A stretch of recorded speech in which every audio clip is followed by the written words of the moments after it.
The only other thing that would be better than that is if you lifted up your shirt and you showed the 3 scars from the 3 7.62x39 shots you took, and you were like, and you had GoPro footage of you being like, oh shit, I got stung by a bee. And then, you know, that was the only thing I could think of.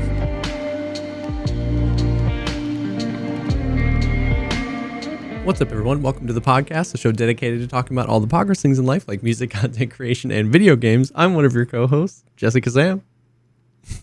And I'm full of a Pop-Tart. What kind? I just scarfed down a, I just scarfed down a s'more. Bro. That's been my go-to lately. The cinnamon, brown sugar cinnamon has always been like my favorite. But the s'more for some reason is...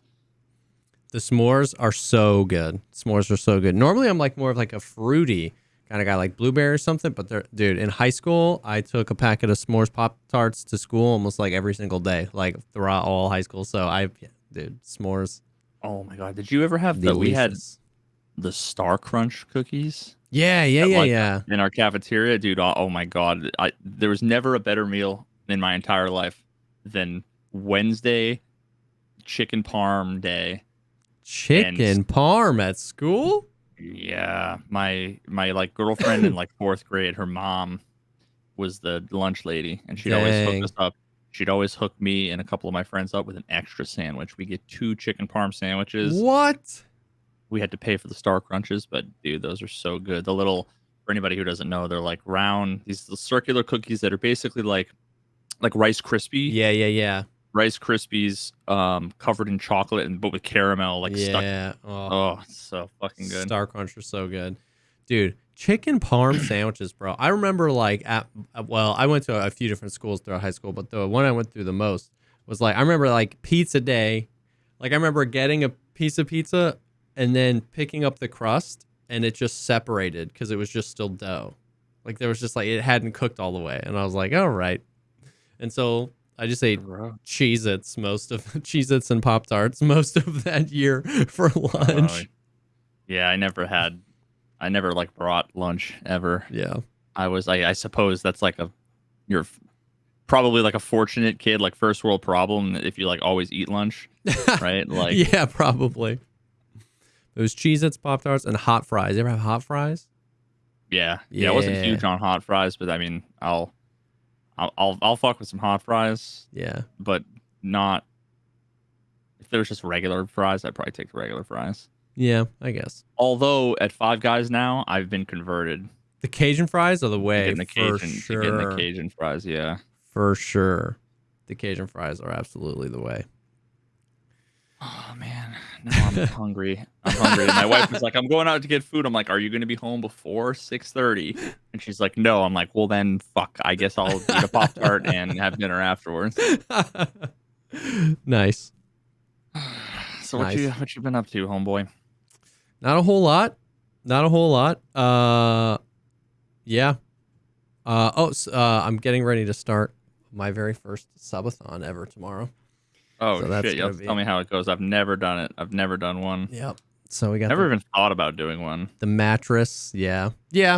I never thought I would either, but we're kind of doing like a final push. We're trying to buy a house later this year. And we've got kind of we're pretty much set up to do it, but I'm kind of we had the summer, we're going to really seriously start looking in go mode, kind of July, August.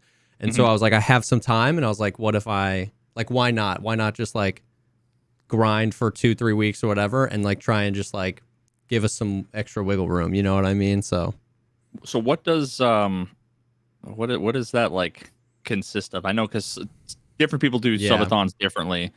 Are you gonna have it's gonna be 24-hour stream kind of thing, or I'm just gonna go live until the clock goes to 0. I've got a mattress, I'm gonna sleep in my office, and yeah. You're allowed to do that, huh? Good. I don't know why. I vaguely recall hearing a rule. Maybe it's you're not allowed to fall asleep. Yeah, I don't know. That it used to be you couldn't sleep on stream, but that rule has to have changed such a long time ago because subathons like this have been going on for the better part of two years now.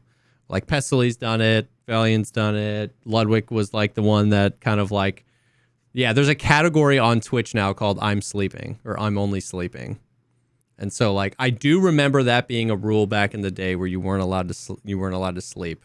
I remember people I think the getting reasoning banned. was like, I thought the reasoning was like people were streaming so long that they would fall asleep at their Yeah. desk, which was like almost like self-harm, but I don't know if that's the same thing or if that rule was different. Yeah, I don't know. I do remember that being a thing, but yeah, we're just gonna rip it, you know? We got some giveaways to do, some cool community stuff, and we're just gonna go. I have no idea. It could last 3 days. It could last 3 weeks. You know, so You might be the next fucking Ludwig. Yeah, breaking the all time. There was this, a streamer. Her name is Maji. She was Trackmania streamer, and she was like, virtual. You've seen some of it. So I think like she was roommates with him for a while. Oh, and okay. she was, collabed on a bunch of content with him. So I think that like she's largely known, I think, through the lens of like virtual, just having millions and millions of subscribers. She did a subathon, and she actually I think still holds the record for the highest number of tier 3 subs. Oh shoot. Yeah. But I mean, her numbers aren't she's not like 30,000. I think she's still under like 4 digits in terms of viewership. Yeah, but sometimes it happens, man. Sometimes it just like spirals, and that's crazy. That's really cool. Dang. Yeah, so we'll see. We'll see how it goes. I'm definitely not going to be doing like 18-hour days of Tarkov every day. Let me tell you that. But you need to play Diablo. I might. I mean, we'll see. We'll see how she goes. Star Citizen just had a big update too, and BattleBit's coming out this week. We can talk about that later, but BattleBit's going to be fun too. But yeah, so that's been my week. Has just been like getting ready for that. We did actually, and true to form, you can clip the I think in the last 3 minutes of last week's podcast, I was like. The meme continues. I was like, it's Thursday. They're going to post something tomorrow in Tarkov land, and I'm sorry. And of course they did. So we did actually get a pretty significant bomb drop in the Tarkov world. Nothing like wipe imminent or anything. But have you seen any of it, or are you just like out of it in a good way? Nah, dog. Good. Nah, dog. Good. I've had one person ask me when is wipe, lol. When is wipe, lol? In the last week. That's basically it. Yeah. Okay, so the thing is they had been doing those events the past few weekends where they were doing like the 100% boss spawn events, and I kept missing them because I was out. But like there was nothing ever tied into them. There weren't like Chronicles of Rigi episodes or lore or anything. It was just like random bosses are 100% spawn this week. Like, okay. Well, on Friday, they launched a new Chronicles of Rigi, which also coincided with an in-game event. And the TLDR on the Chronicles of Rigi episode, it's cool. So like it had been like a month and a half since we had one, but Rigi and this other guy, I don't remember his name, they'd been kidnapped by we had seen a couple of bosses at this point. So like Sanitar, Reshala, and Gluhar are all like hanging out, and they're like in a compound. Rigi has been taken hostage in a compound with those 3 bosses. We'd seen Killa and Tagilla in a previous episode of Chronicles of Rigi together, but they're not in this compound. They're always together, like, because they're brothers and stuff. So, but they're in this compound, so it starts dating. Yeah, they're. It starts off. They're planning their escape, and it works out. And they spend the first half basically Rigi and this other dude take out a couple of guards, prison break style. They cut through the barbed wire. They make it out. And while they're planning their escape, there's this other like kitchen scene where you see Sanitar, Reshala, and Gluhar like eating with a few other people. And you see this other guy that's this huge dude decked out in like police stuff, like how Rashala's guards all have like the police pants and stuff like that. He's all decked out. He's humongous, and he's got all this armor on him. And it's pretty clear that that's one of the Streets bosses, because they had talked about how one of them was going to like hold down the police station. And then later in that kitchen scene, another guy that looks exactly like that guy, another huge burly dude in like a red shirt with I saw a nice guy say it looks like the rig that holds the big PKM mags, the big like box mags. he comes in and like hugs police guy and they sit next to each other. So we think it's another like brothers, two bosses, where like this guy with the PKM guys is the guy that holds down Lexos and Streets. And then the other guy is the guy that holds down the police station, which isn't in yet. It's going to be in one of the expansions. So it's almost definitely those are the two more, which is funny to see because all the other bosses were the other way around. We've had them in game for so long. It was funny to see him in the Chronicles of Ridgey. And this is the flip side where like they're not in game yet, but it's almost definitely these are the bosses that are going to be on Streets, which was pretty cool. And then they escape. And then they're alerted, and then everybody, is running out to try and find Ridgey and whoever this other guy, Chepashula maybe, I don't know. And then it ends in the middle of the night, and they roll up walking through the woods, and they see a campfire in the distance. And as they walk up, mother flipping Jaeger is sitting there exactly like in his picture with a shotgun and his dog right next to him, and they roll up on Jaeger, and it ends. So, oh my God. So it was kind of cool. Like the lore stuff really is cool. It's cool. It's one of those things where it's like the game is in such a bad spot. All we can think about is like, please just push a patch. I feel like it kind of overshadows the cool work that all these people are doing. You know what I mean? But I get it. Now, what was very interesting was that, so in the previous episode of Chronicles of Ridgey, they had taken Ridgey to the arena and made him fight in an arena battle. Like that was like episode 1 and 2 were like all focused around that. And then remember, it was like weird. They chose to team up, which just felt weird. And then they sent in the cleanup crew, and then Ridgey got wounded, and then he ended up in this compound in this episode. So as it finds out, we got a quest in game called Bloodhounds, and it was eliminate 30 Bloodhounds. And everybody's like, what the hell? And in the flavor text of the quest, it said that the guys that run the arena sent their hounds out to go pick up Ridgey. So there's a new faction of AI they just pushed out into the game without anybody knowing, and they're like the arena cleanup crew guys, and they're looking for Ridgey.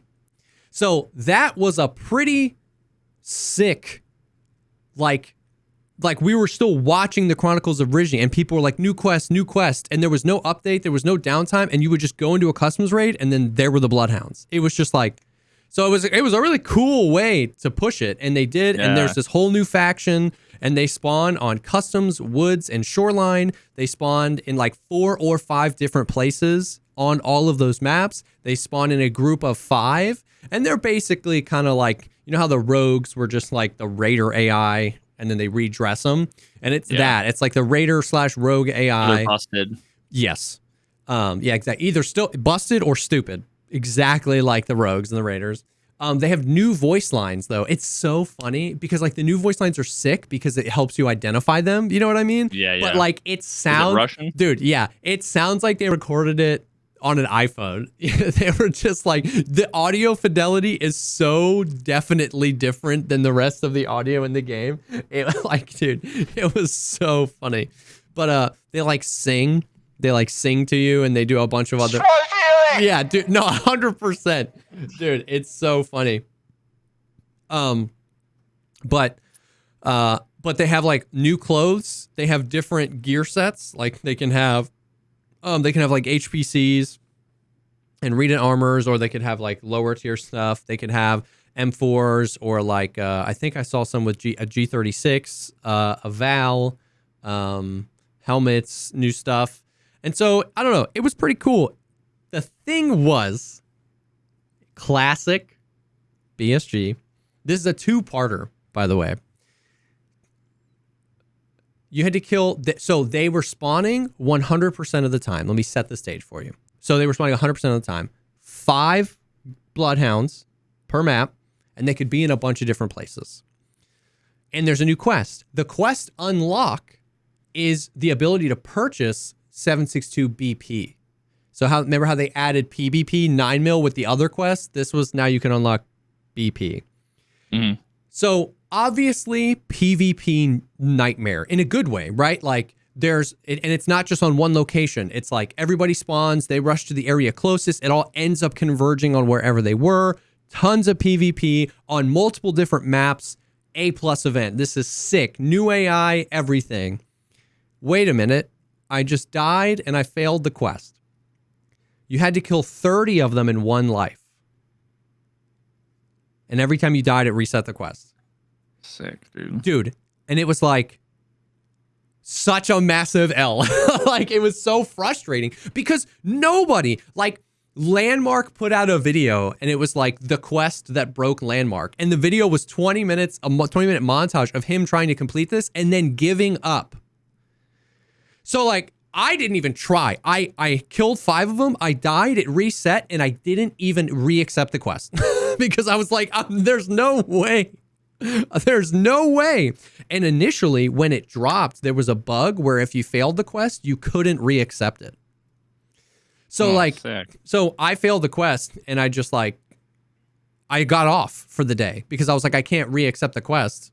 And I'd been live for 7 hours at that point. So I was like, okay, well, I'm just done. By the next day, they had fixed it so that every time you died, you could re-accept the quest. But, like, it was scuffed.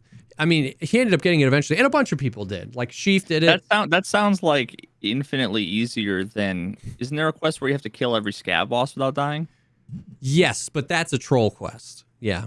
That quest was added to the game as a troll on Dr. Lupo, because remember, he made the snowball challenge like 3 wipes ago where it was just like, he was like, I dare anybody to try and do this. And then the next wipe, they added it. And it's like, I think you have to be level 60 to even get that quest. And you have to kill all the bosses without dying. So it's like, but nobody does it, right? And then there's the same quest. There's the quest Escort, which is the guide, but you have to kill 4 PMCs on each map.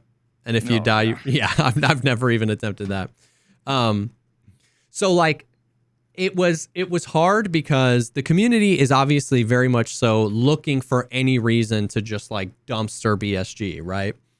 And it was frustrating because by the way, when you unlocked BP was at level 1 Jaeger. So it was the classic mixed messaging where it was almost like they were like, here, we'll unlock it, we'll put it at level 1 so everybody can access it, and then we'll probably change it later. But then they made a quest that's virtually impossible. I mean, I don't know that I could have done it. I couldn't have done it probably without cheesing it, right? Without, like, Desmond and 3 other dudes running, interference for me, killing the PMCs, right? Like, you know what I mean? I don't know that I could have done it legit. Definitely not as a solo. And so it was frustrating because it felt like that was the reason for the event, like for the quest and for the unlock. Yeah. And it was a missed opportunity in my opinion. So this was my thoughts on it. Because when I was telling people, I was like, when I decided to ignore the quest, I was like, this is a great event. This is an S tier event. PvP catalyst, new AI, gear all over the place, multiple different maps. Like, if you're on Woods is such a big map. And where they can spawn on Woods, it's like the fob, by the car extract, by suppressor shack, where the goons spawn. So, like, if you were playing Woods, you never knew where PMCs were going to be because it was full lobbies. Everyone's running around trying to go from place to place to find it. So, like, S tier event, great PvP catalyst. It was great that they didn't just do it on one map. It was cool that they added the new AI. It was cool that the new AI are arena focused. Like, it's all so good. And it was just like the quest just put such a sour coating on the outside of that good event because it was virtually impossible to do. And so I feel like if it had just been like 10 kills, because then that would have been still challenging, but like more reasonable. Because then you need to survive 3 raids where you can kill like 2 or 3 exactly. I completely agree. If it was 10, you would have been able to, like, pick off 1 or 2 and then just leave and take the W and reset. You know what I mean? You wouldn't have had to stay around. You could play spawns. Like, I spawned here, I didn't. And then farther than that, beyond that, it was another missed opportunity. So it's like, I would love to ask them, what was the goal? Was the goal to, like, give everybody BP again? Like, just to, like, was the goal just, like, to put it back on the market? Because if so, it would have been really cool for them to make it 10. And then that's the unlock for BP. And it would have been this is how you take that quest and turn it into an immediate W. Nobody would have complained about that quest. Kill 30 in one life. If there was a separate quest where you had to kill 10 in one life, and that's what unlocked BP, And the second quest is if you kill 30 in one life, you get a Bloodhounds armband. Yeah. It would have completely flipped the script, because if you're new or if you're casual, you're like, screw that, I don't need an armband. But if you're a Giga Chad, it would have completely flipped it, you know what I mean? And been like, ooh, because I've secured the BP, because there's nothing on the line other than a cosmetic, people would have loved grinding it. You know what I mean? Trying to get the 30. You know what I mean?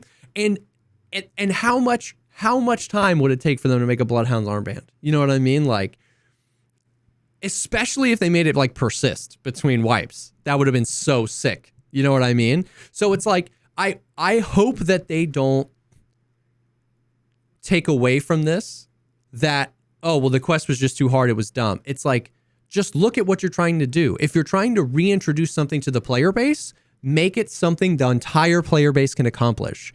If you want to make a grindy quest, make the reward suitable for a grindy quest. Something like a cosmetic.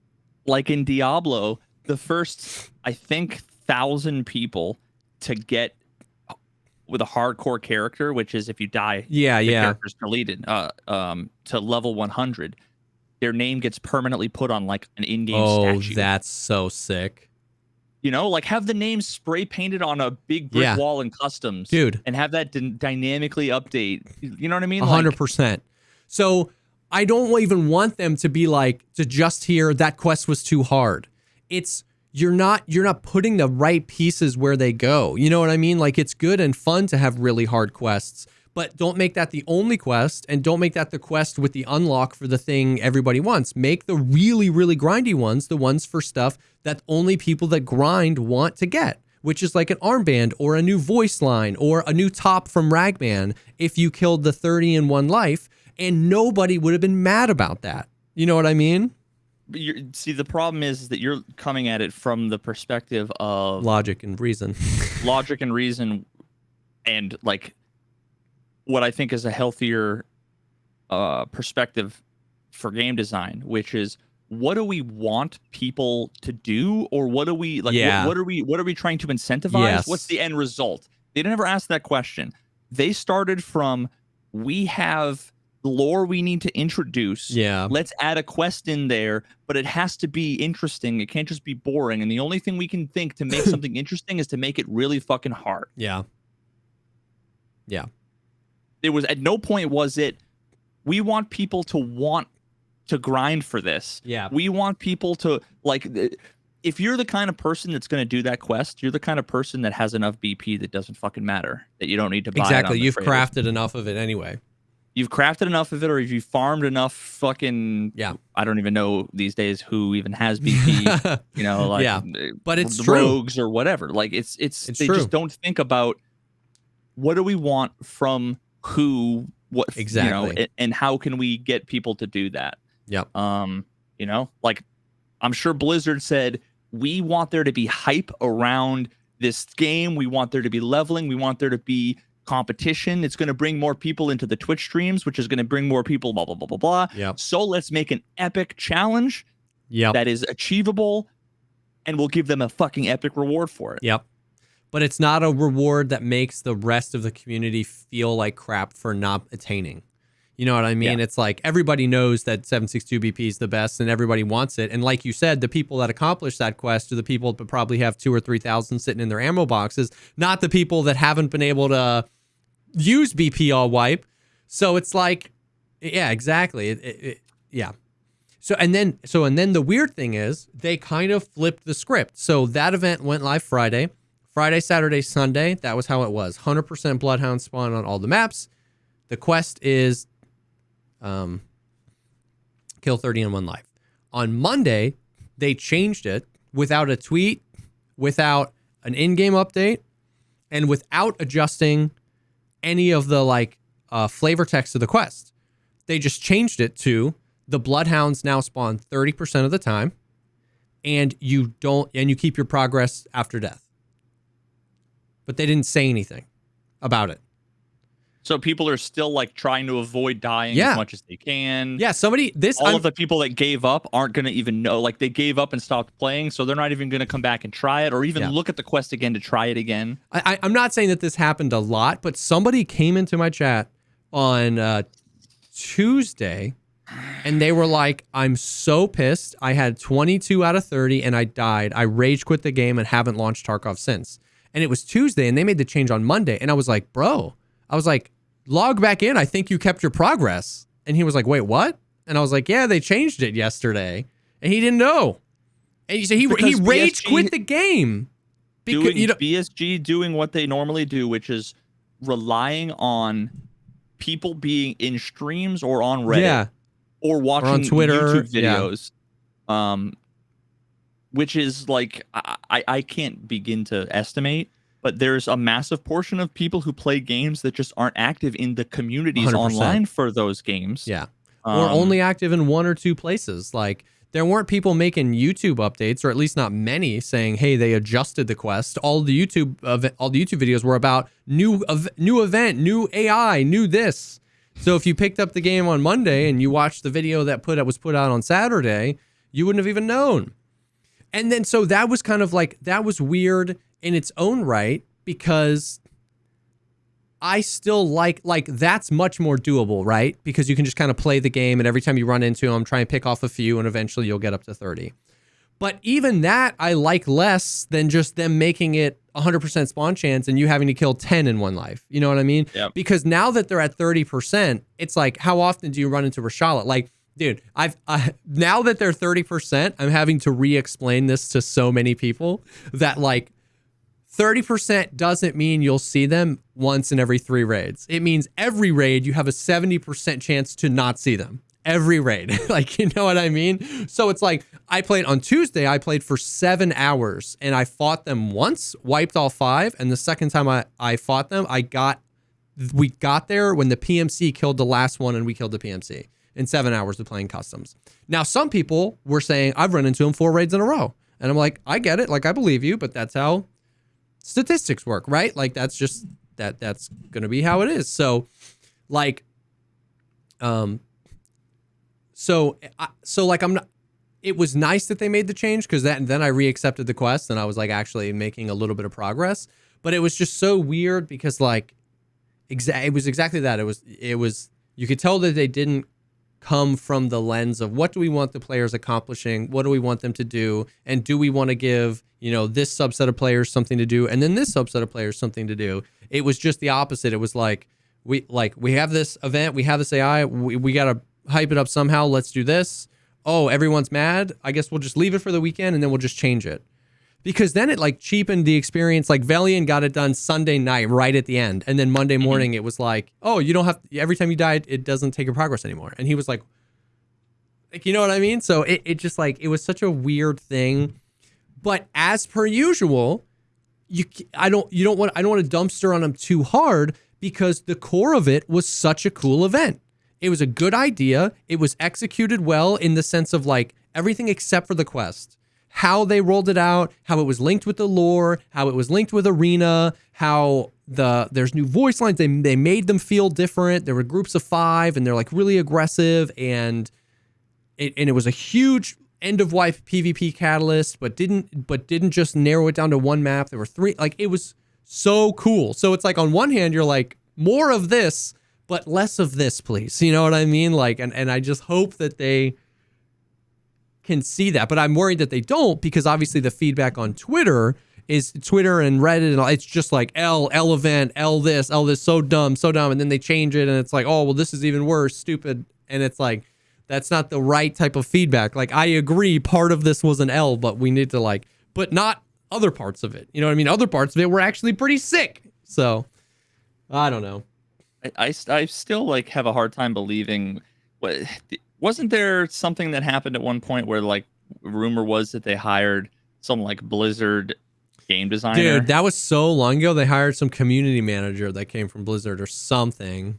Oh, well, that would make more sense, actually. It would make more sense that they hired a CM from Blizzard than a game designer from Blizzard. Yeah. Man,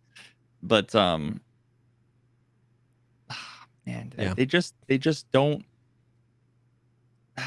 God almighty. And I wonder if they know, if they actually know, because I think it would, oh man, it's like a coin flip. Whether or not they know that they don't know how to design games. Yeah. They know how to design things in games. Yeah. They know how to design things around the game. Yeah. But they don't understand game design, capital G, capital D. Yeah. Yeah, that's a good way to put it. They know how to make games and the systems in games, and most of those are really good and work really well together. But it feels like they're never considering the player of the game, which is what you mean by game design. How does the design of everything and the experience of the player tie into the systems and the maps and the beautiful vistas and the loot and the mechanics? How does the player and his agency and the experience plug into those things? If you unplug the player, all these things they create are really cool and really good and lore-driven and gorgeous and interactive and immersive and hardcore and fun. But exactly. It's like the afterthought is, well, how do humans interact with this thing we've made? Yeah, and that's where it falls apart. Yeah, and that's the most important thing. Yeah. That's where every single game that is like amazing, that's like legendary game, the whole entire thing is, I mean, my favorite game in terms of game design ever in the history of fucking game design is The Witness. Yeah. Right? We had Jonathan Blow on here. Yep. The entire game, the core conceit of the game, it's all about how does the player interact with the game and what's their experience. The entire thing is, what is their experience? Yeah. And I mean, that's the core. That's the core of game design. Yeah. You need to think about what do you want your players to feel and or to experience and or to do. Yep. And then based on that, that's how you come up with incentives. That's how you come up with game loops. Yeah. You know, like proper reward structures. Yeah, dude, I feel like Jonathan Blow would throw up at the sight of an in-game quest changing 3 days in without at all telling the player. Like, no visible change to the quest. You know what I mean? Like, the bosses that you have to hunt went from a 100% spawn to a 30% spawn, and the quest you have to complete, it completely changed in how you would complete it. And also don't forget, he never told you in the first place. Yeah, that they were 100% or that you had to do it in one life. Yeah. So you either find out the hard way or you find out on Twitter or on YouTube or whatever, or on a Twitch stream. And then you have to find out the hard way again. Yeah, exactly. And that's what's crazy is that like they've made some like really significant steps against like data mining, right? Like they have this year, they've been much better about tweeting out quest changes, doing patch notes for like not big patches at all, tweeting out when they change like the dynamic of a quest or how much XP a quest gives you, like all this stuff that would be traditionally data mined. They've made like such a concerted effort to like push that stuff out on their own. But then yeah, this just seems like it got rushed out the door, right? Because you wouldn't know that the bosses spawned 100% or that you had to do it in one life by anything in the game. And then we 100% relied on the data miners when the quest changed, because how would we have known that they got down to 30%? Or even like, they're not 100% anymore. Everyone's assumption that was just that the event was over, but it wasn't, because you could go 8 to 10 raids without seeing them. So everyone's like, I guess the event's over, but it's not over. And if you hadn't, like me, if you hadn't reaccepted the quest, you have to, it's like the guide. When you fail, you have to reaccept it. And during the weekend, when I died, I didn't even reaccept it because I was like, I'm not going to do this in one life. So if you hadn't ever reaccepted the quest and then you played, 8 to 10 raids, which is an entire play session for a lot of people, and you didn't see them, how would your assumption not be that the event is over? You know what I mean? So it's like, it just feels, and once again, these things are simple, right? Like the things you and I are proposing. So there's Battlestate Games and Escape from Tarkov. And then there are the things that Veritas and Jesse are proposing to make this smoother. And then there's really good game design, and then there's the witness.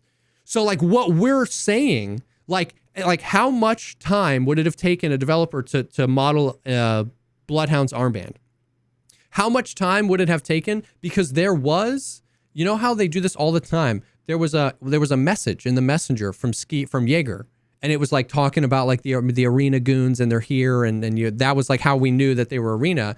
How much time would it have been to draft another one of those messages that was like, it seems like the Bloodhounds aren't around quite as much, but they're still out there, you know, and like talk about the quest changes. Like what we're asking for isn't the witness level game design. It's the bare scraping the bottom of the barrel minimum to make these 10x more enjoyable. And then if they actually started designing the game through the lens of this, it'd be 10x more enjoyable than that. You know what I mean? So yeah, the ironic part too is that like their previous bad game design would render what you just said basically pointless, because I haven't read a single message I've gotten in game for sure for 2 years, because sure. it's always lost your gear, musketeer, you know, like here's your fucking right, like it's always the same dumb shit. It's never anything fucking meaningful. So they trained us for the last 7 years to not actually pay attention to that. So it's like they almost couldn't put it in the messages. What they'd have to do is, when you accept the quest, have a fucking pop-up or have it in giant red letters. Like, you will fail that, or even not even that. I mean, first of all, they should implement what I'm about to say for all of the quests like this. When you fail it, don't make it so that you have to reaccept. Make it so that it gets reset. There's some indication it gets reset, but that you don't, because there's nothing worse than when you go and you're like, kill 5 headshots on the fucking guys. You're like, yes, and you open up the thing to see the progress, and you're like, the quest isn't there anymore. Yep.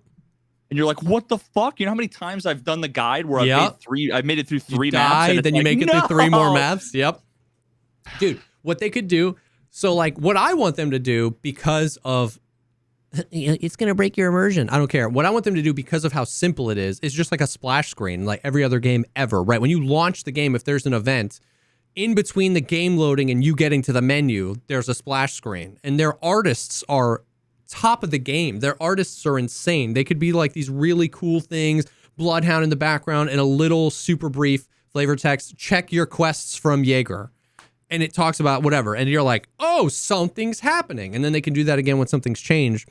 A second way that they could do that makes it even more streamlined and even more immersive is, okay, the main menu, you've got Escape from Tarkov, you've got Trader, I don't remember what the middle one is, and then Hideout. Like, you know how like at the main menu you click Hideout, or you go back and you click Trader, you go back and click Escape from Tarkov. On Hideout, there should be like a notification thing. So it's on the main menu, and when you click it, the notification should come through the Intel Center. You click the Intel Center, just gonna say that. And then that splash screen can come up. So it doesn't have to be obtrusive. It doesn't have to show up for everybody before, but there's like a notification system. So everybody knows something's happening, and you can just click on it. And it should be like, those should come through Intel Center level 0. You shouldn't have to have upgraded your hideout. Like, or the hideout should start and you should have Intel Center level 1, and there can just be 4 levels, 2, 3, and 4, so that everybody can get notifications, even if you haven't built up your hideout. But like something like that. They need to abandon, like if it was me right now and I work there, right, I would say, okay, first things first, we're abandoning the message system. Yeah. Because it doesn't make sense. What they've done is they've co-opted person-to-person messaging, quest rewards, insurance returns, all into the same like fucking AOL instant messaging system. Yeah. Which makes no sense, right? Sense. You might as well make it so that that's where I get my fucking car insurance renewal notices. Yeah, exactly. Like it's just completely fucking irrelevant. And but like everything else, they mash everything together. Yeah. And when that shouldn't be meshed together, right? Run-throughs are connected to Found in Raid, which is connected to whether or not it's accepted for a quest, which is connected to blah blah. It's nonsense, right? Yeah. I would say, okay, let's throw this out. Keep that messaging system for person-to-person messaging. It's fine. Yep. And then from there, make it so that you, like you said, you have a badge or whatever on your hideout. When you go in there, there's a bulletin board with Post-it notes of different colors for each of the fucking traders or whoever, or a computer terminal like fucking Fallout. Yeah. Where you're like, boop, boop, boop, you know, like whatever. I mean, there's a computer on the Intel Center, and they've said before that they wanted you to be able to access the flea market through the Intel Center eventually. So it's like, it even works with like your previously stated future plans. Like, yeah. And imagine if you got a message, it was like new message from Jaeger, right? And you clicked it and it showed the picture of Jaeger and it was like, yeah. Like seriously, that's a subtle thing. But imagine a message pops up when you can hit next versus you click it and it goes, hello, this is Jaeger. This is the shit that I want to tell you in this message. One character at a time. Like, that is such a subtle thing, but that right there is going to increase the number of people that will read the message. Yep. So it's like, again, like I'm not necessarily saying that's a great idea, but that's the way that you're supposed to think about line these of things thinking. Yes. Yep. And yeah, exactly. So like there's ways that they can, and that whole conversation we just had spawned off of like what you said, where my idea, which was for them to do an in-game message, you're right, piggybacks on already bad game design elsewhere. You know what I mean? So, but there are ways, once again, that wouldn't take 10 years to code. That's why I think like do a splash screen until you can figure out a cooler way to do it, because you're not doing yourself, if you're trying to move away from like data miners and stuff, don't put that they're 30% spawn chance or something, but you don't have to do that if you give us a message that we won't miss that does say something lore related, where it's like the Bloodhounds aren't around as much, but I promise they're still out there. You know, I'm going to go easy on you on the quest or something like that. So now you just get the gist. And if you see the data miners post, you're like, okay, cool. But you've already been made aware of the most important information. And yeah, it's just like, I feel so bad for the people that don't have. I have 500 people all tagging me when Logical posts anything, right? I can't miss it. And sometimes I forget that that's not everybody's experience. And I just feel so bad for the guy that's only 2 wipes in. He plays 3 days a week. He doesn't really follow anyone on Twitter because he doesn't use Twitter. He's just in a few Discord servers where he hangs out with some people and plays Tarkov. How the hell is he supposed to know anything about what's happening when a new event happens, when an event changes?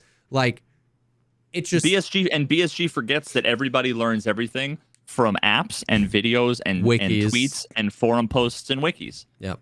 They've forgotten that they're responsible. 1,000 other people doing their job for them. Yeah. Fuck. It's brutal. Yikes. It's brutal. I don't know. I don't know. It's hard. It's hard. I don't know why the conversation we just had reminded me of what it was like in the software world, where we would have what was called stand-ups, which was basically, I'm not going to talk about the whole like Scrum agile process now. Everybody, there's like 15% of the listeners are like rolling their eyes like, oh God, here we go. But we'd have what was stand-up. So it was like 10 a.m. every day. Was so we get in at 8:30, 8 o'clock, 9, and you'd like get yourself situated, and you get up to speed, and then at 10 o'clock, all of the engineers would go in like the corner in an open area, and we'd all stand up and literally stand up, and it went down the line. Give me an update. Give me an update. Give me an update. Give me an update. Things like this would come up, and you would adjust, regularly. But then later on, you might say, okay, hey, I have an idea. Like I would say this, hey, I have an idea about a feature, blah, blah, blah, we should do. And then my boss would be like, okay, we're going to get, person A, person B, person C in the room.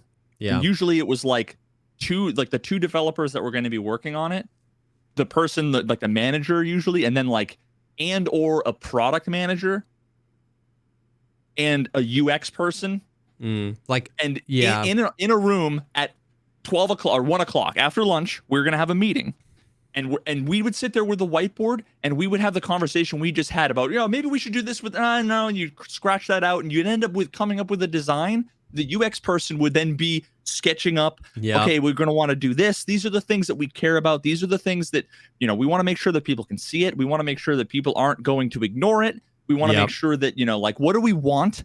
What's the experience? And then the UX person would come up with a spec. Well, they'd come up with a UX spec. And that was usually that was dependent on the product manager or the product owner. When I say products, usually it's like feature owner. So it's someone in charge. It might be me as the developer because it's my idea. Yeah. It might be my manager. It might be the fucking CTO, right? Like, whoever. Someone, quote unquote, owns that feature. And they would come up with something saying, here are the requirements. We need a way to be able to update players about what's going on in the game dynamically in a way that they won't miss things, in a way that's not annoying, but in a way that, like, these are the requirements. Yep. And then usually what'll happen is the engineer will go off and you start writing code for the things that it's like all the back end shit. I'm going to create a new database fucking table for the new message system, right? And you start doing all that stuff while over the next 24 hours, the UX person would be mocking something up and fucking InDesign, whatever. And they come up with a UI. Then the next day you get into a room and say, here's what we have. Does this meet your requirements? Engineering, can you build it? Are there any challenges? Are there any issues you're worried about? And then everybody goes, yup, cool. And now you've accomplished fucking everything. Many people will roll their eyes because you just had fucking 2 hours of meetings. But at the same time, imagine building it, having it be a mess, and now you just wasted a week's worth of engineering time, and then you're gonna have 2 hours of meetings afterward to fucking clean up your mess. Yeah, exactly. It's like PSG just did the work beforehand. Having everybody in the room from all the disciplines. It's like, so what do we want? Who's in charge of what do we want? Who's in charge of who's going to build it? Who's in charge of how it's going to appear to the players? And who's in charge of understanding what the player experience is going to be? And if all those people are in the room when the idea is conceptualized, then you get to start from such a better foundation, and the changes along the way are much more iterative as opposed to where we are here, where we ended up out in way left field, and the response is, well, that's too much work to fix it. And it's like, well, if we had just...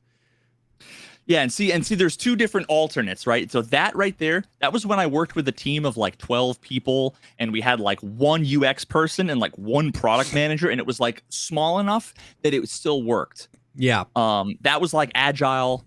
On the other end of the spectrum, which you get a lot in like corporate software development, and I think a lot in video game development, is people refer to it as waterfall, where basically it's like someone comes up with a giant description of the whole thing, what all the features going to be. That's like 6 months of work all up front, and they like hand it to a developer and say, okay, go build it. And then they spend 6 months building it, and then 5 months into it, they realize it's a fucking hot mess because they didn't think about the 17 product requirements, the 14 UX things, and now they've gotten too far into it. Yeah. So it's like, it's way too late to pivot, but we've already just spent so much time working on it. And then on the other end of things, that's like if you worked for like, I was going to say Walmart, which is probably the case. Like if they have like the people that work on the Walmart app and the website, if you worked for like Oracle or like Microsoft or whatever, like usually those companies historically tended to be more, actually, you know what? When I worked in the robotics industry, we were doing agile on software, but hardware was more waterfall because they need to source interesting, all of the physical parts months in advance. Like you basically have to do it way ahead of time because it's such a different world. So they would do their design work and get a ton of it done up front before they'd start on anything. And so that was a different thing. But then on the other end, I've worked at startups where there were 7 of us. And what you have is you have the engineering manager, who's Nikita, who's the person that is really smart when it comes to engineering, but they're 10 years out of the game. So they are like kind of like, they don't know the newest, latest shit.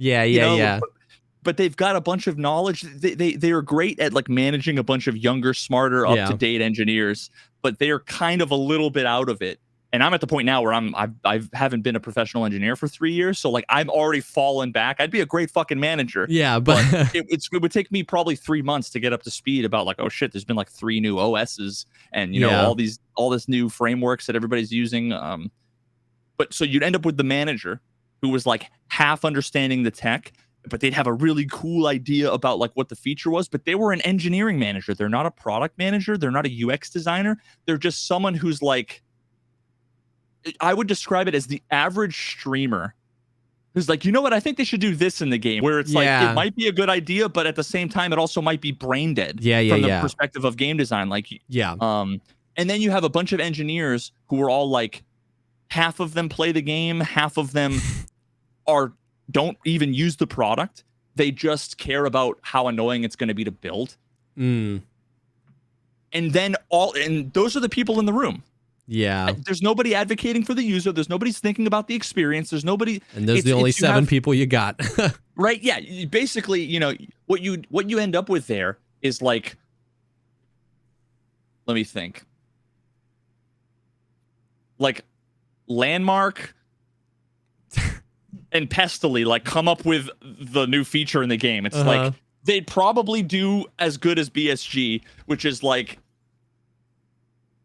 it'd be catering to like 1 or 2 very specific niche things. Yeah.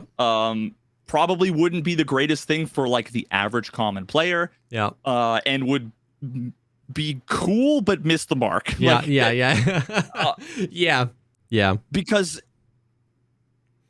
and obviously that's just like a shitty example. Like no shade to anybody. But like course. It's because there really is a difference between a cool idea and good game design. And we've been there where like I've had something where I'm like, it's so simple. Why don't they just do this? And we've on the podcast, you've been like, well, if they do this, it'll attach to this and this will change. And it's like, oh my God, I hate my idea now. You know what I mean? Like there are cool ideas and there are a lot of things in Tarkov that could be better, but like that's different than, like game design. That's different from just like completely looking at it from a player interaction perspective and how it affects all the systems. And that's how BSG has to like like that's why I'm like I don't think they have a game designer. I don't think they have a product person. I think it's like a bunch of engineer shooting enthusiasts in the room figuring out what the game should be. At no point is anybody thinking about what it's like the interaction between the player and the game other than hardcore badass you shoot you kill. Yep. And then we're in this like weird spot in Tarkov where like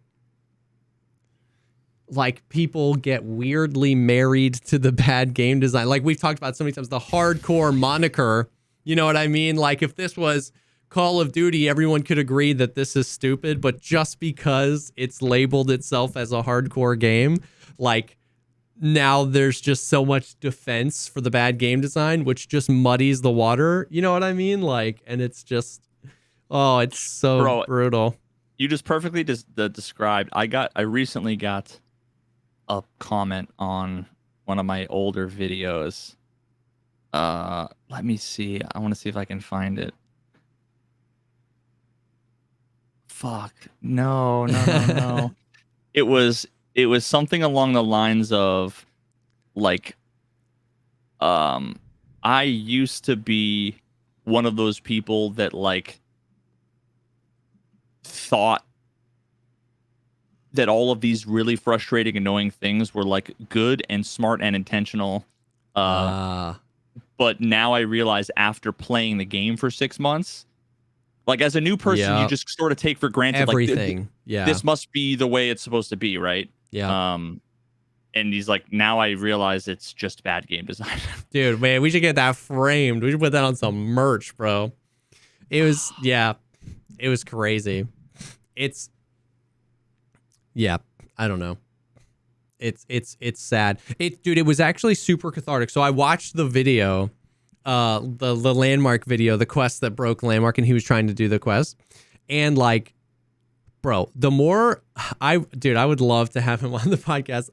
The more that I hear him, his takes are so based. Every single time he opens his mouth, it's almost surprisingly so. Because you kind of just like, you build up this, we put everybody in boxes subconsciously, right? Like even we do it. Like everybody does it like subconsciously. And the more Tarkov goes on and the longer it goes, you just like put the Giga Chads in this one box where it's like all they want is PvP. All they want is everything all the time. All they want is loot. You know what I mean? X, Y, Z. And some people are like that. And every time I hear Landmark open his mouth, at least recently, it's been just super based take on just like something. And oftentimes it includes the experience of a newer player. And it was just funny because I was like, I clicked on the video because I was like, you know, I guess part of your brain is like, if Landmark struggles, it kind of justifies my struggle a little bit, right? So I watched it. And he was just talking about the AI and about like how terrible it is and how like broken it is and how bad it is for new players. And I was like, I was just like, dude, thank you. Like, thank you for preaching it from your side as well. Because because a lot of the people at his skill level are the ones purporting the whole, like, the AI is not hard, just right side peek them from this spot and they'll never kill you, idiot. You know what I mean? And to hear him say the complete, he was like, no, this is so stupid. This isn't good for anybody. It's not fun for anybody. And like, I feel like that's like like you said, it's like a myth where if you talk to like every Giga Chad, I'm the best like player in the game, streamer, content creator, they are all, for one reason or another, I'm sure some of them are self-aware that they recognize that it'll be a massive L if they're not advocating for the average player, right? Like, true, every single one of us has to know that the moment you start advocating for that shit, you're gonna, especially from where Tarkov used to be to where it has become. Yeah, you're asking yourself to get Tarkov canceled. The moment you're not advocating for new players. Yeah, so I think that's a part of it. It's a spectrum, but also, though, for sure. But also, I mean, and I don't know who is who, and I don't really care. Yeah. You know, I just know that, and maybe it's nobody, but at the same time, it's like you'd also be a fucking idiot if you weren't that. You know, it's like think about Bill Gates has an interview, and they ask Bill Gates about minimum wage. Yeah. If you think that Bill Gates isn't going to say they should raise minimum wage, like even if he disagrees with it, you're just asking yourself to get fucking seen like an asshole. Yeah. I think, but also, like if Bill Gates talked about minimum wage for 30 minutes, like without interruption, he would probably say some things just from that would show he was out of touch. Exactly. So that's what I think happens. Is I think that's a good point. Everybody pretty much advocates that a new player experience is good, like that we need to advocate for the casual player. But I think not all streamers are equally as self-aware to what that means. And I think a lot of people, because of the way Twitch is, which is literally 8 to 12 hours of me only talking and just reading messages, of like what happens is eventually people end up saying some kind of weird out of pocket stuff where like they say that they're and I don't even think it's intentional. I don't think that, I just think it's and I don't even say that. I say me as well. I'm oftentimes reminded. I am very much so oftentimes reminded. I just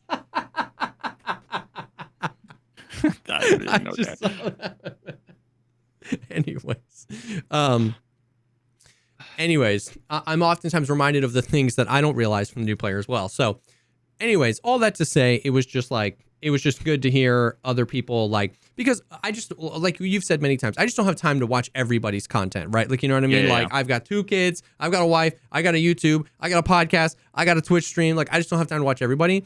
And so it was just like really nice. Like the past like 5 times I've popped in a Landmark stream, he's been just like verbatim, just like saying stuff that either you've said or I've said, or like the same concepts. And I'm always just like, yes. And don't get me wrong. I wasn't trying to say that anybody who agrees with new player is just doing it because it's self-serving. No. I was just saying, keep in mind that it's easy. Yeah. It's easy to like do that. It's easy to want to advocate for new players or whatever. But I mean, historically, if you look at, you know, Willers and Ghost Freak and Landmark and all these guys that are, you know, the best PvP, you know, Chads that have thousands and thousands and thousands of hours, they're the ones that are not doing the trope, like the Chad, Giga Chad trope. That trope is from the fucking chatters. Yes. You know, that's actually a really good point. From the same, it's literally already like this in Diablo.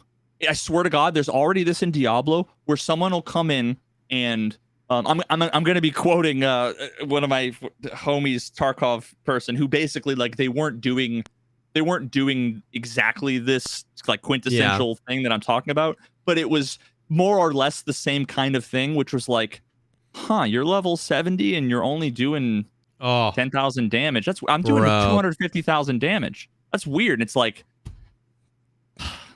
bro, you know, and me and Overcast were talking about this yesterday. There's always someone who's like, I have 900 billion fucking gold and I am critting for 9 million damage on all of the bosses.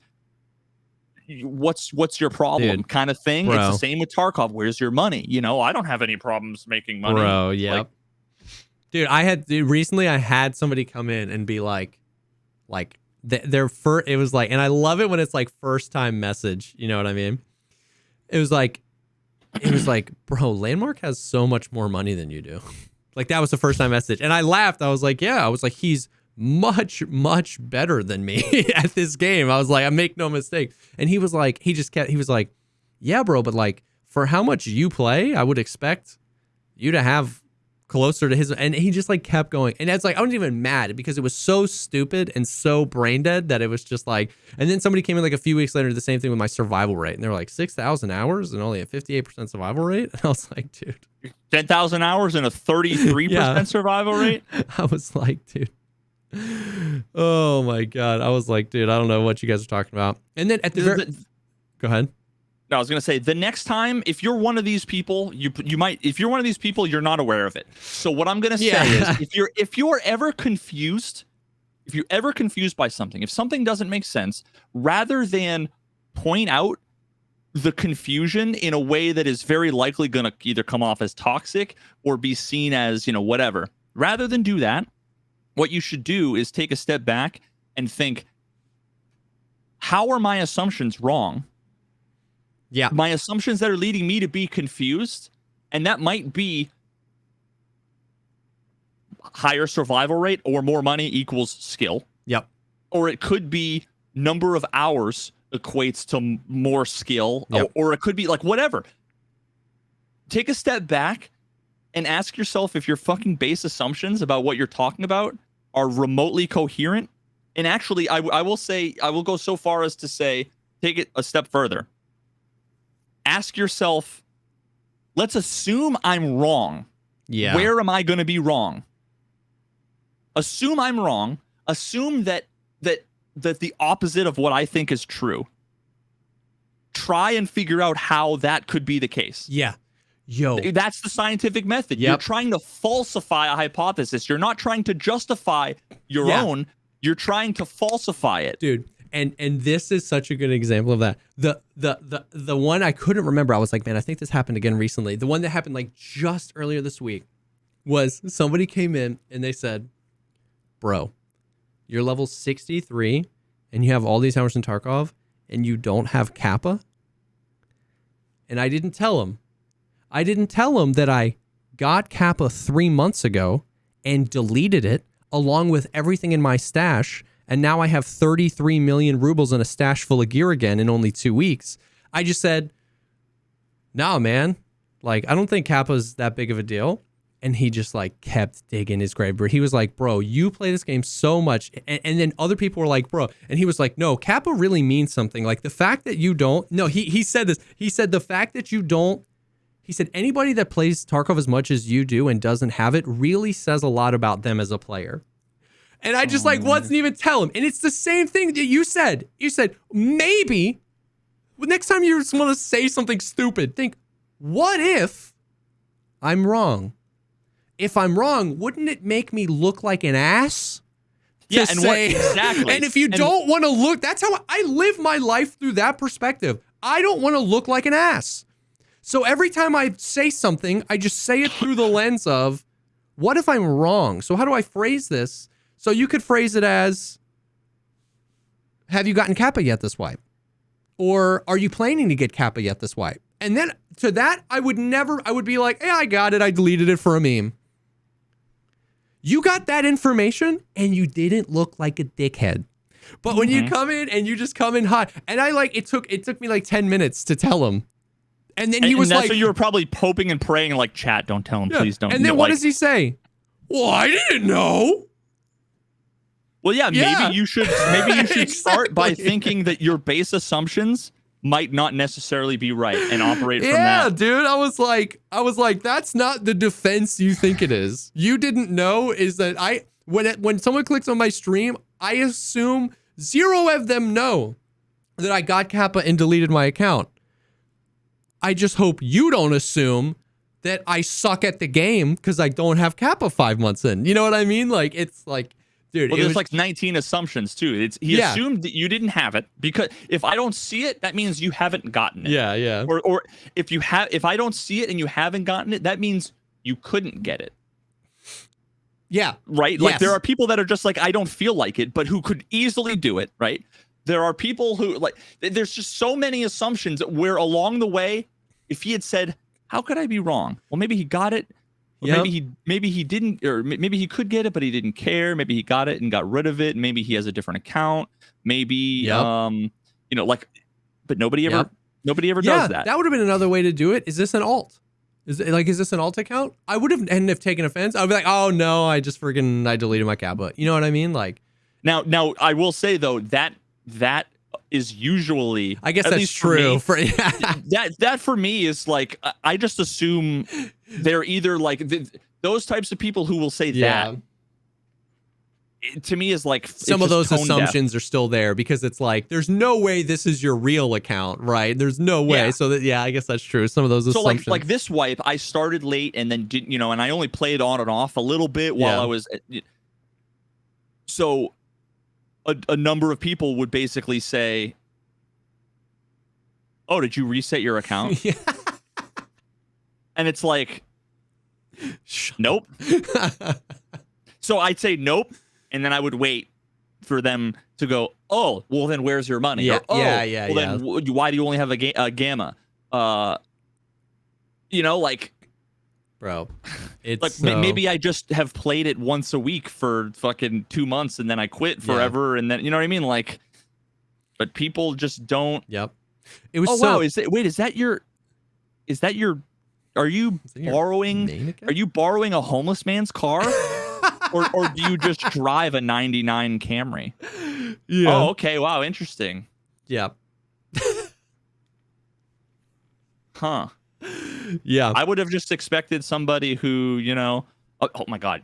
You know what the perfect example of this was?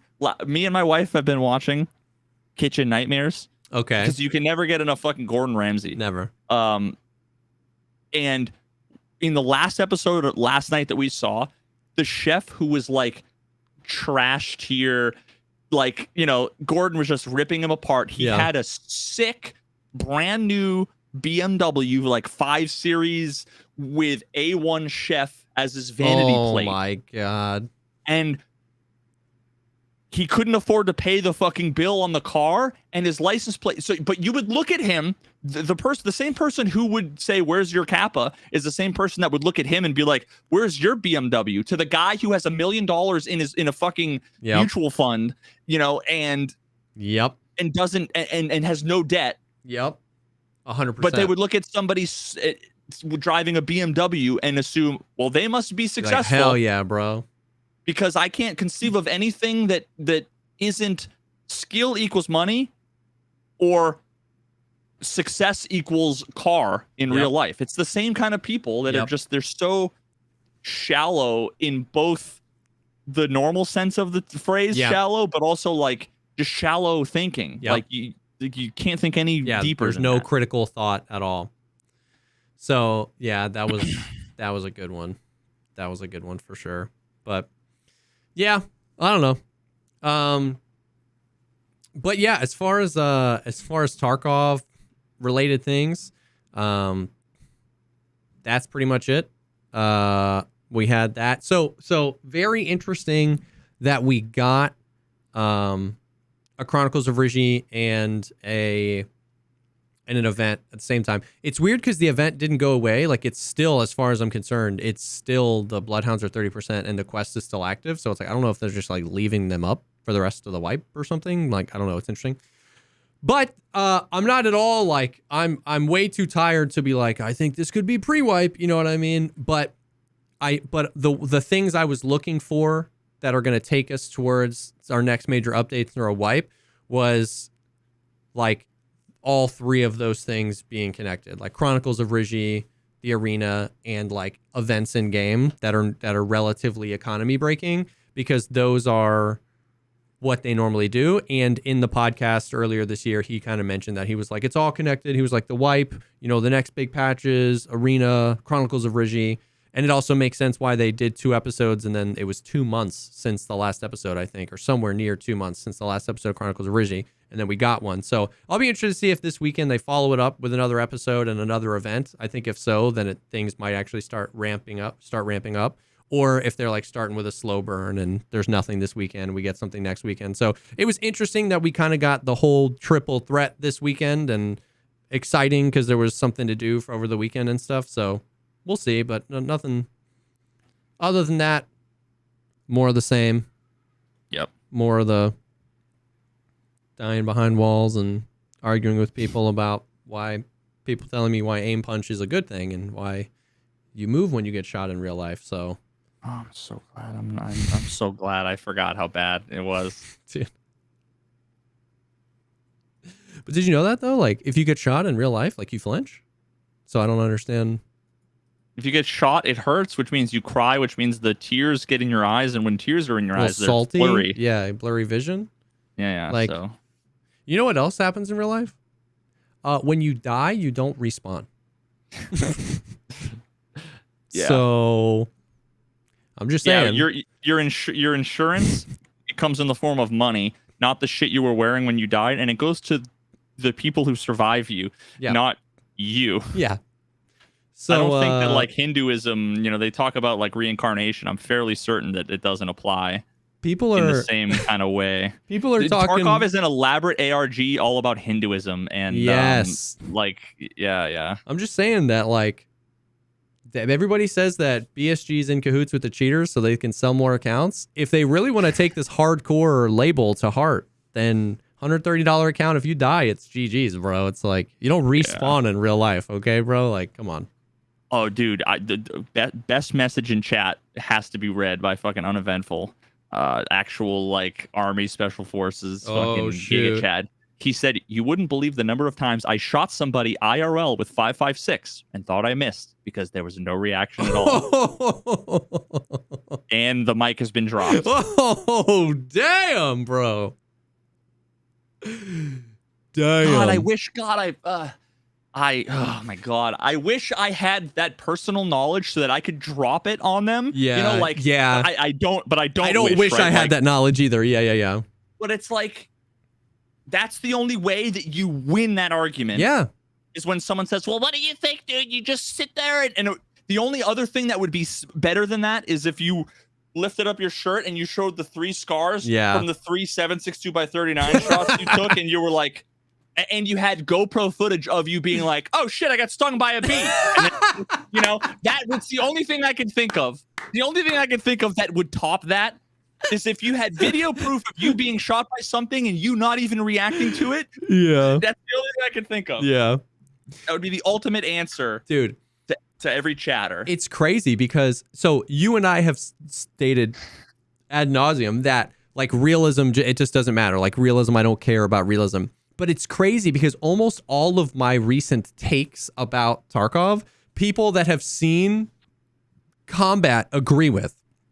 So we were talking the other day about like, I think they should just remove fragmentation from the game. I think it's stupid. There's bugs with it that are not going to change. The game doesn't tell you anything about fragmentation. The after action report doesn't tell you when you got double damaged by fragmentation. They should take it out of the game. And then immediately people were like, bullets fragment though, blah, blah, blah, blah, blah. And then a bunch of people were like, I don't know, like in my 2 tours, the only time I ever saw a bullet fragment was when it hit something first and then blew up and then came at us, right? Like if it hit me in the leg, it just went through the other side. You know what I mean? Especially with these like huge things. And I was like, that's interesting. I'm not looking at it through that lens, but that's interesting. Same thing with the adrenaline. I'm like, bro, you should be able to run when you get shot at. I don't care if it's real. You should be able to run because it's a video game and I want to be able to move. And everyone's like, oh my God, if you got shot in the leg, you wouldn't be able to run. And then I know somebody who their tank rolled over an IED. He broke his femur and he said he got up and he ran 20 yards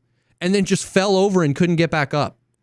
Like he was like, it was fight or flight. It's like, no, you forgot that he ran 20 yards. He had to run. So he ran. You know what I mean? And then we're talking about Aim Punch and Uneventful comes in and he was like, you'd be amazed. And it's like, I'm not even going through the lens of realism. Like I'm intentionally trying not to. I'm like, what would be better for the game? It's just funny how many times the things that would be better for the game are also a little bit more realistic than what we have. Yeah. Yeah, I don't know. Anyways, that's Tarkov. You know what I mean? And we'll see. Maybe more stuff coming soon. But before we go talk about, there was actually some Tarkov news this week, which was nice. You know what's crazy? We talked about Tarkov for like 11 and a half minutes last week. And I don't know if you had this too. I had like at least 8 different people come in and say that last week's episode was their favorite episode of the podcast ever. I was like, dude, you guys are the best. But we did have some Tarkov stuff to talk about this week. And before we move on and talk about some other games and some other super interesting stuff that happened this week, I do want to take a second and thank the sponsor for this episode, and that is HelloFresh. You know them, you love them, we know them, we love them. HelloFresh is back again. Man, we've given the spiel a lot because we're super excited to have them on. But HelloFresh is America's #1 meal kit, when you can skip trips to the grocery store and even save some money. In a lot of instances, I know for me, back in the day, me and my wife were basically just going out to eat every single night. And let me tell you, this is definitely cheaper than that. Affordable, and it's awesome. The thing that I always harp on, because my personal experience is what I love about them, is the flexibility and customizability. Is that a word? Customization of the entire program. Not only with what you can eat. I think there's like 35 different recipes every week or something like that. 40 recipes every week. So you have flexibility in choosing what you eat. They offer options for a variety of different dietary things. If you want keto, if you want, vegan or vegetarian, if you want protein plus, there's variety in, you can do 2 meals a week or 6 meals a week. You can do it for 2 people or for 4 people. You can change all of those things week to week. They've got 15-minute ready to eat, like meals that take 15 minutes or less to cook. So it's just crazy and it's awesome. Bro, we just got a new batch of HelloFresh last week, and we've been eating it over the last week, me and my wife. And bro, I gotta say, the citrus pork tacos. We had those tonight. Dog. Yeah, we had those tonight for dinner. I need to see if I can just order like fucking 3 of those every day. Yeah. Oh so my good. God, those are so good. Those are so good. And my wife's, excited that she can, the weather's been nice, that she can like pop open the window and just like cook again. And it's been great. So it love it. Yeah, it is. The food is so good, man. It's like there's always some vegetables, some protein, some carb. It's balanced. It's delicious. I'm making foods I'd never made before and I'm enjoying it. Oh, it's banging. So it's awesome. And this summer, they're also doing a lot of like kind of summer focused stuff. There's a lot of other things that you can add on that aren't just the meals if you wanted to, like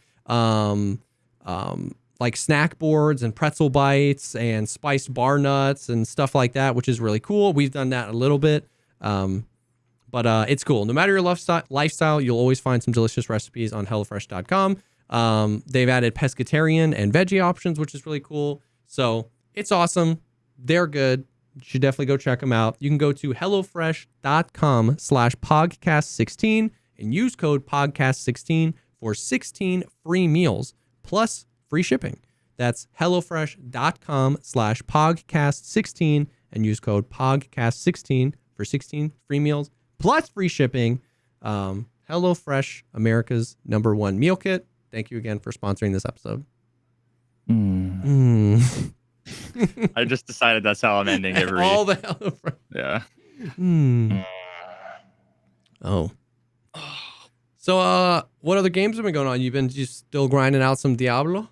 Still grinding out some Diablo. My my rogue is like level 78 or something. 80 is another nice big milestone. It's nice. It's been really nice. Like, you have to see it to understand how fucking satisfying it is to at least play the rogue. Dude, I'm just like fucking flying around, killing everything. Things are just exploding. It's literally the ultimate like dopamine. Yeah. I've just been on stream bumping drum and bass, just like grinding just out, killing everything. Oh, dude, it's been so much fun. And then I started another character, started leveling up a barbarian, because I in Diablo 2, one of my favorite fucking builds was the whirlwind barbarian. You press a button and he just sits with an axe in his hand and just whirlwinds through just mobs, just popping them like fucking balloons, just brrr, and you just see like them blowing up and gold and items and everything. It's just it's the ultimate like pachinko machine. Yeah. You know, like when you get the high score and it's like blah, blah, blah, blah, and the tickets are just flying out. Like it's that feeling all day. That's the problem is in Diablo 4, it takes a while to get that build like really going. Gotcha. So like right now it's like I run up and I'm like boom, one tap of thing, boom, one tap of thing, and I whirlwind, and then I'm like out of energy, and it's like hit while I'm like growing the fury in order to be. So it's you need to get to like level 50 or 60 or something before it starts to be remotely satisfying. Yeah. So I'm like, oh god, I'm like wondering if I want to do a different character or what. But I mean, still, Diablo 4 is fantastic, and there's been a ton of people that have been like Tarkov mains, you know, or whatever, that have never played a Diablo game, that have been like, yo, I got into this and I love it. Fucking Dines, you know, Dines. He came in like last week sometime and was like, yo, what's this game about? Tell me about it. And I was like, dude, you love it. You know, I did the whole spiel. He came in today and was like, yo, I'm level 72. Have you done like your third Paragon board? Like, and I'm like, bro, what the fuck? You're so deep already. He's like, I'm addicted, man. I'm addicted. That's sick. Yeah, but it's been fucking fantastic. And the funny thing is, there's been a lot of the equivalent of, you know, like where'd all your money go? Or do you have Kappa? Is this a hardcore run? Like you're not cool if you're not doing hardcore. You're not cool if you're not setting yourself up for utter demise, like despair. Because every day I see 2 clips of, and Deadly Slob was one of the first ones, where I haven't seen anybody die because they screwed up. Yeah. In hardcore, I've seen so many level 80 plus characters. So you're talking 40 hours, 50 hours of grinding, and then there's a lag spike. Yep. And then they're dead. Yep. And then your character's gone. You know what I mean? Like imagine getting Kappa container, or getting 95% of the way to Kappa container, right? And then it's like, sorry, your account's been reset because of a bug. Yep. But with Deadly's case, apparently you can use like potions. And what the potions do is it basically, like, when you receive fatal damage, it like makes you invulnerable for like 2 seconds. So you have like a second chance. He had 2 of those active, and it's supposed to be a cooldown. And you can see there's like any active effects or things that have cooldowns. They have these like little icons, and you can see both of the things that are just like kind of ticking down, you know. And all of a sudden, like a bunch of mobs spawned in on him, and you see one go bloop, bloop, dead. And it's like, and I think he got I literally was like, he got Tarkoved. Yeah. Because I think what happened was he procced the potion. Client side hadn't updated yet. Oh. But then server side, so he procced the potion. 2 seconds later, procced the potion. But on his side, he hasn't been hit yet. And all of a sudden, the server catches up and, oh, you're dead. Dude. Oh, and apparently he thinks it was desync now as well. Yeah. And it was like, he had like a level almost 80 Necromancer, I think. On hardcore, I want to say it was like 88 or something. Maybe it was farther. I feel like it was higher than whatever I had at the time. Yeah. So maybe it was 80. I don't know. But either way, I mean, you're talking close a shit ton to of the hours. end. You know, if the goal is to get 100 on a hardcore character, if you're in the 80s and die to a freaking desync. I mean, I've been playing 8 to 12 hours a day every day since it came out, and I have my character's only level 78. Dude. So like, I can't imagine. Oh, his Necromancer was 73. But yeah, so still, I mean, Quinn was 91. There's been just so many people who Shroud lost his, I think, level 100 character. His level 100 character. You see him and he's like, he could tell he was running around and he's like, I'm lagged out, dude. I'm lagged out. And his team's like, oh shit, really? Like he could tell, like I think you could probably see a character running in place. It was like the Diablo equivalent where he's like, maybe his attacks weren't happening or whatever. He's like, I'm lagged out. And then all of a sudden it catches up and it's like, boom, you're dead. And all it says is like, you're dead. Like, it's something, it has a message that's something along the lines of like, you'll be remembered in legends or something. And it's like, you press the thing and create a new character. There's just nothing.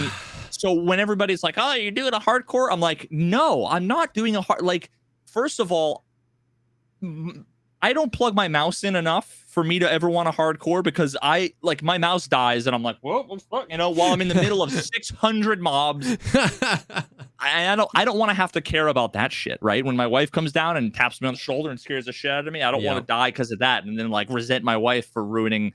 Our marriage is ruined because you killed my fucking barbarian. You killed my barbarian. But also like even if there wasn't issues, I would probably if there wasn't issues, I would probably give it a try once or twice. But like that, some people, that's just, if you're not playing hardcore, then you're not playing. So that's kind of a funny thing that's been happening in the community. They've been doing a ton of nerfs. Really? Every day they nerf whatever the fucking meta is, they nerf it to the ground. So like, damn, what was one of the best, like the meta things to do, like all of the people that got to level 100 in like a couple of days, they'd find the one dungeon that had like, right when you walk into the dungeon, there was like 20 elites like right there. So what they would do is they'd go into the dungeon, kill the elites, leave the dungeon, log out, log back in, go in, and they'd be standing right outside the dungeon, and it resets the dungeon, and they just do that over and over and over and over and over because it was just infinitely better than anything else. Yeah. And then now they made it so that like now, and they're like, you're only level 73, Veritas? I just spent 12 hours standing in one spot killing the same mob of enemies over and over again. Yeah, so I mean, like, they're making it so like the mob distribution and the XP is a little bit more uniform all over the place. They are making some interesting balancing changes. I'm still, the more I play, the more I'm impressed with like how they've managed to make a game that's both super fun, chill, casual, immersive, entertaining for somebody who can play for 40 minutes every 3 days. Yeah. And also like if you're one of those people, like you come home from work, you got to have dinner, you watch the kids. Yeah. Your wife's going to go to bed and you got 45 minutes before you got to go. Yeah. You could probably make like the whole campaign of the game, which is like basically level 1 to level 50. Yeah. You could probably make that last a month or two at least. And enjoy those 45-minute stints. Yeah, because every couple of days you have like a sick cutscene, because the cutscenes are fucking unreal. The graphics are phenomenal. Yeah. The voice acting, the music, it's all sick, right? You could make it last forever. But then there's also, you also don't even realize that you're experiencing 1% of the game. Yeah. And then they've made it so that it's like, but there are other people who can sit there for 3 hours looking at their Paragon boards, figuring out the perfect number of nodes to put in here. And it's just like such a complex system that is not like annoying, frustratingly complex. It's like interesting. And then on the flip side, the meta these days is like every other day, there's like 5 Diablo YouTubers that every day will put out like 3 videos and they get like 100,000 views every day. Like so many people like careers have been made from like this basically. Where it's like, here's the broken build of the day. Here's the meta for this. Here's the meta for that. And then they have build guides on all of these websites that people follow. And I think a lot of people they feel like they're pigeonholed into like, what guide are you following? That's the question. Like which build are you? And it's like the casual people, they want to just be able to say like, oh, there's a new skill. This is cool, right? Yeah. Or, oh, I got an item. It's a bunch of plus green stats. Like, this is cool. Whereas other people are like, I need crit chance, crit damage, close damage, and vulnerability. Otherwise, it's not good. I need perfect rolls. I need to re-roll them and upgrade it 4 times. And it needs to be a fucking legendary, sacred, whatever, right? Like, and both of those can be viable and be fun for sure. It's just not judging the other person. Like, it's not a bad thing that's what you enjoy, but it's like, just don't come in and be like, you aren't playing hardcore. Like, yeah. But it's really interesting that, like, so what I did, because it's complex enough and I'm just so busy that I knew that I wasn't going to invest the time to figure out all of the meta myself, but I want to be able to, I want the gameplay of that because that's what I'm used to with like Diablo. So basically it was like, I looked at like 3 guides. I took notes in a little doc just about like, okay, I think I want these few things. And I basically built a thing that was based off of a few guides. And then now following the guides, the benefit is without it, I'd be like, you have 1 new skill point, and I'd sit there for 45 minutes looking at the thing, like all the things you could put your skill point into, and it can be overwhelming if you actually, like, I know about the synergies and I know they're there, so I'm gonna be sitting there like stun locked, right? Figuring Whereas them out, other people who don't care about that stuff can just be like, that seems cool, I'm gonna try that. But what I did was being able to follow the guides kind of brainlessly. Well, now I understand, like, oh, that's why that matters. That's why that matters. Understanding I almost want to make a video on it, about like what makes a build, because I think that's something that people don't get. They think like you need these 5 items and these 7 skills, and that's the build, as if like the developers intended for that to be the build. When there's a philosophy, it's very similar to making a Magic the Gathering deck, for example. Where there's a philosophy around theory crafting what could work and why it can work. When I make a deck in Magic these days, when I first get into it after having not played for 6 months, the first thing I'll do is go to fucking meta.gg and like, let me grab one of the top 5 meta decks and I'm going to play it, because I don't know. There's 1,000 cards. I'm going to be stun locked reading every single card, which is a paragraph of text, to figure out like what would be a good deck.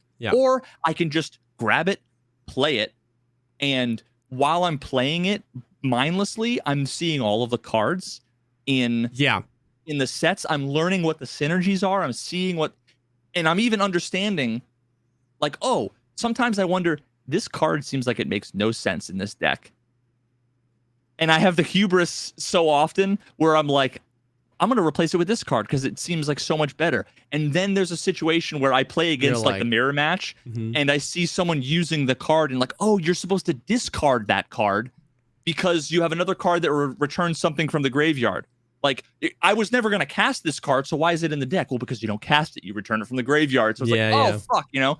So with Diablo,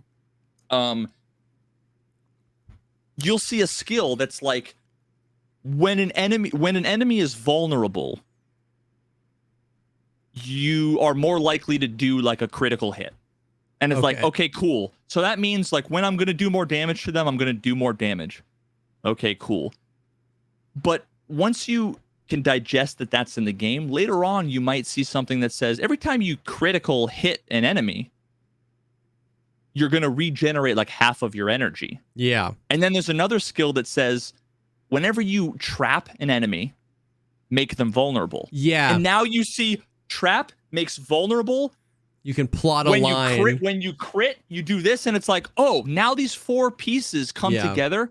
When normally, if I was just dicking around, I would see someone doing a build that was like a Twisting Blades thing. And I would use Twisting Blades, and that's as far as I could go, right? It's a Twisting Blades build or a Whirlwind Barb. I'm a Barbarian, and I have Whirlwind. The build's done, right? Well, no, because when I go to do Whirlwind, you see my energy go blah, blah, blah, blah, blah, and I'm out. And now it's like, I can't do it. Well, how do you solve that problem? How do I fill up the energy? You look at the different skills that could potentially, or items that can fill up the energy. Oh, well, then that thing, you fill up energy every time you use a shout. Okay, well, then I need to use this shout. Oh, well, then, you know, you start to see all of the ways that these things come together. So I'm fascinated by that, and I'm considering making a video, although I don't want anything to get in the way of the No Man's Sky video at the moment. I feel like that's like with so many like RPGs or really like gear focused games. Yeah, there's anybody can just like watch a YouTube video and write it down and be like, okay, these are the things I'm looking for. Everything else sucks. But yeah, like you said, then there's understanding what makes a good build. And like you might be able to get a build that's 97% as effective. But if you don't understand why but you might reject all that gear and be like, well, it's not the gear. It's not this item. And I just need this item. But it's like, why do you need that item? Because this gear in these 3 ways solves that energy problem just with this skill and this skill. And you have this gear. So why not wear it? Because it's going to be better. Well, it's not the best. You know what I mean? I feel like that's always how it is. There's meta and those are the things that get nerfed. And people are like, oh, my play style. And when the reality is, if you just understand how it all works, you can probably build something 96% as effective, much easier, or 97% as effective. But this is the best. And you feel like this is the most meta. Yeah. Yeah. That's the other part too. Like that's why. So now that I know all the cards and I'm sick of seeing the meta stuff, well, now what I can do is I'll be playing against somebody in Magic, let's say. Yeah. And they'll play a card I've never seen, or they'll use a 2-card interaction. And I'm like, that's fascinating. So then I'll go in the deck builder and it's like 4 of card A, 4 of card B. Well, now what can I do for the rest of the deck to make that work, to support that idea? Yeah. So it's the same thing with Diablo. So now my build is like half build guide build, and the other half are things. The other half are things that like I found an item that's better than. There's an item that's in the game that there are 2 people that have it in the world so far that we know of. Like it's that rare. But every build guide's like, you're going to want this. And it's like, yeah, of course I'm going to want that thing, right? Yeah. But I found another item that just does something a little bit differently. And it achieves a lot of the same things. But while at the same time, what I like about Rogue, for example, is I'm always moving. I'm doing A, C, B, D, A, C, D. Like I'm doing things and I'm responding to what's going on. I'm moving, I'm dodging. I'm doing, whereas a lot of other builds are you shout, you whirlwind over the things. Oh, your shout ran out, you shout, you whirlwind over the things. And that's fine. Like I love those kinds of builds too. Yeah. But there's another thing that it happens to not give you more damage. But in this case, what it does is it makes it so that I can be dodging more often. I have like 2 or 3 charges of the dodge instead of 1. So now I'm like moving around and the build is super, super fun. And the best feeling, and this happens with Magic too. The best feeling is when like I come up with something and I'm like, I theory crafted this idea and it makes sense and it works for me. It's awesome. And then the next day you see new meta build update and it's got that in it. You're like, I figured it out. I think they got it for me, but it's like, but you were able to put the pieces together. Yeah. Yeah. So I think that's kind of the joy that you can find in these types of games. Yep. So there's two types of people. There are the people that are like, oh, if you're not doing the meta, you're not doing it right. Yeah. But then the natural response to that is you can't do the meta. Like there's something wrong with that. Whereas for me, I grab a build guide for the first few days. I don't care. Like some people are like, oh, it takes the fun out of it. You're not really building your own build. It's like both sides of that they suck, right? Yep. But first of all, you should play how you want to fucking play. You should get capo or you shouldn't. You should play slow. Like do whatever the fuck you want, right? But there are people in the middle that are like, oh, if you're following a guide, you're not playing the game. It's like, no, I follow the guide because it's my fast track to understanding the mechanics. Exactly. To then being able to make my own thing. Yep. So that's been what's fun. That's an element that I think a lot of people don't quite understand from games like this. They're like, what's the point of like grinding dungeons over and over and over and over and over and over and over again? It's like, well, it's more than just that. A lot of it comes down to like the critical thinking, planning, and designing of builds, just like decks, you know, in games like Magic and stuff like that. So yeah, I don't know. It's still fun. I'm sure it's not going to be fun forever. Yeah. But right now, it's dope. Yeah. That's so dope, man.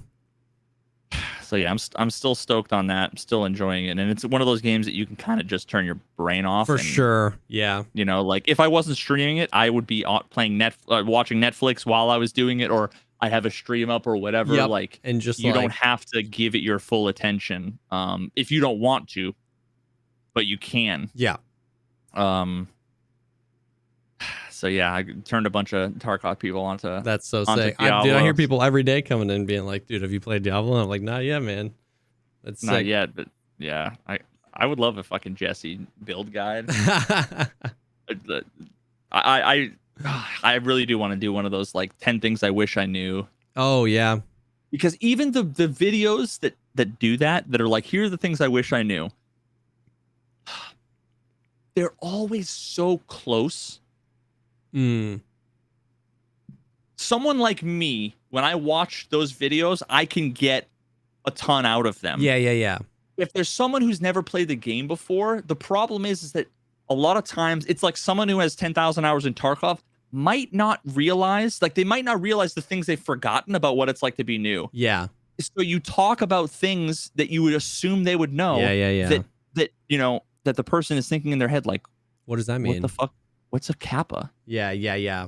I don't even know, because they never paid attention to the fact that they have an alpha container. They never looked at the name. So when everybody's just talking about, yeah, I gotta go for kappa, everybody's like, what the fuck does that mean, right? Yep. So there's a lot of. So I want to make like a things I wish I knew, like. Yeah, you know what I should do? The fucking title should be like, so you're new to Diablo, dot. Yeah. Because it's like all of the things you don't know. Yep. And I feel like I'm in the perfect place to make that kind of video, because 2 weeks ago, I had no idea what a Paragon board was. I had no idea you could imbue things or that you could reroll stats. Like, I didn't know any of those things. But now that I know, it's still fresh in my mind. Yeah. I was overwhelmed by, there's an alchemist and there's a fucking imbuer and there's why am I going to want to craft potions? Yep. What the fuck? And I know that in previous Diablo games I've played, there are like all these other NPC, like you can go and you can make potions. You can go and you can craft gems. And the thing is that I could play those games and you'd never have to use any of those things and it wouldn't matter. Yeah. So it's like, why? Now, part of that is because they designed the game in such a way that you don't need to. Yeah. But the other part of it is like, you might not recognize what the benefits are of those things. But it's like, but the cool part about Diablo 4, that's another design masterpiece, is somehow they've managed to make it so that I go to the blacksmith and then I go to the fucking vendor and then I go to the person that lets me craft sigils, to then the person that lets me reroll stuff. I'm going to them all, and they all have purpose. And everything, like 80% of what's in Diablo 4, the same thing in other games, I completely ignore. When I play Skyrim, I'm not going and crafting potions. I'm either just going to go buy them or I'm going to not have to heal, right? Like, I don't want to have to get the scroll of imbuement for whatever. Let me just have a big sword, But for some reason, it just works. It just works. And that, like, I need to get the silver ore, and I also need to get like the blight root so that I can do this thing, so that I can go. I love it, dude. Everything matters, and it's like not pointless. Everything matters, and it's not boring. I love that. Yeah, it really is. I'm gonna stop selling Diablo because I don't have like a creator code. Yo, I actually heard that that's a thing in this game, right? Like some people got it, like a supported creator thing. I don't know. Oh well, they did have drops where.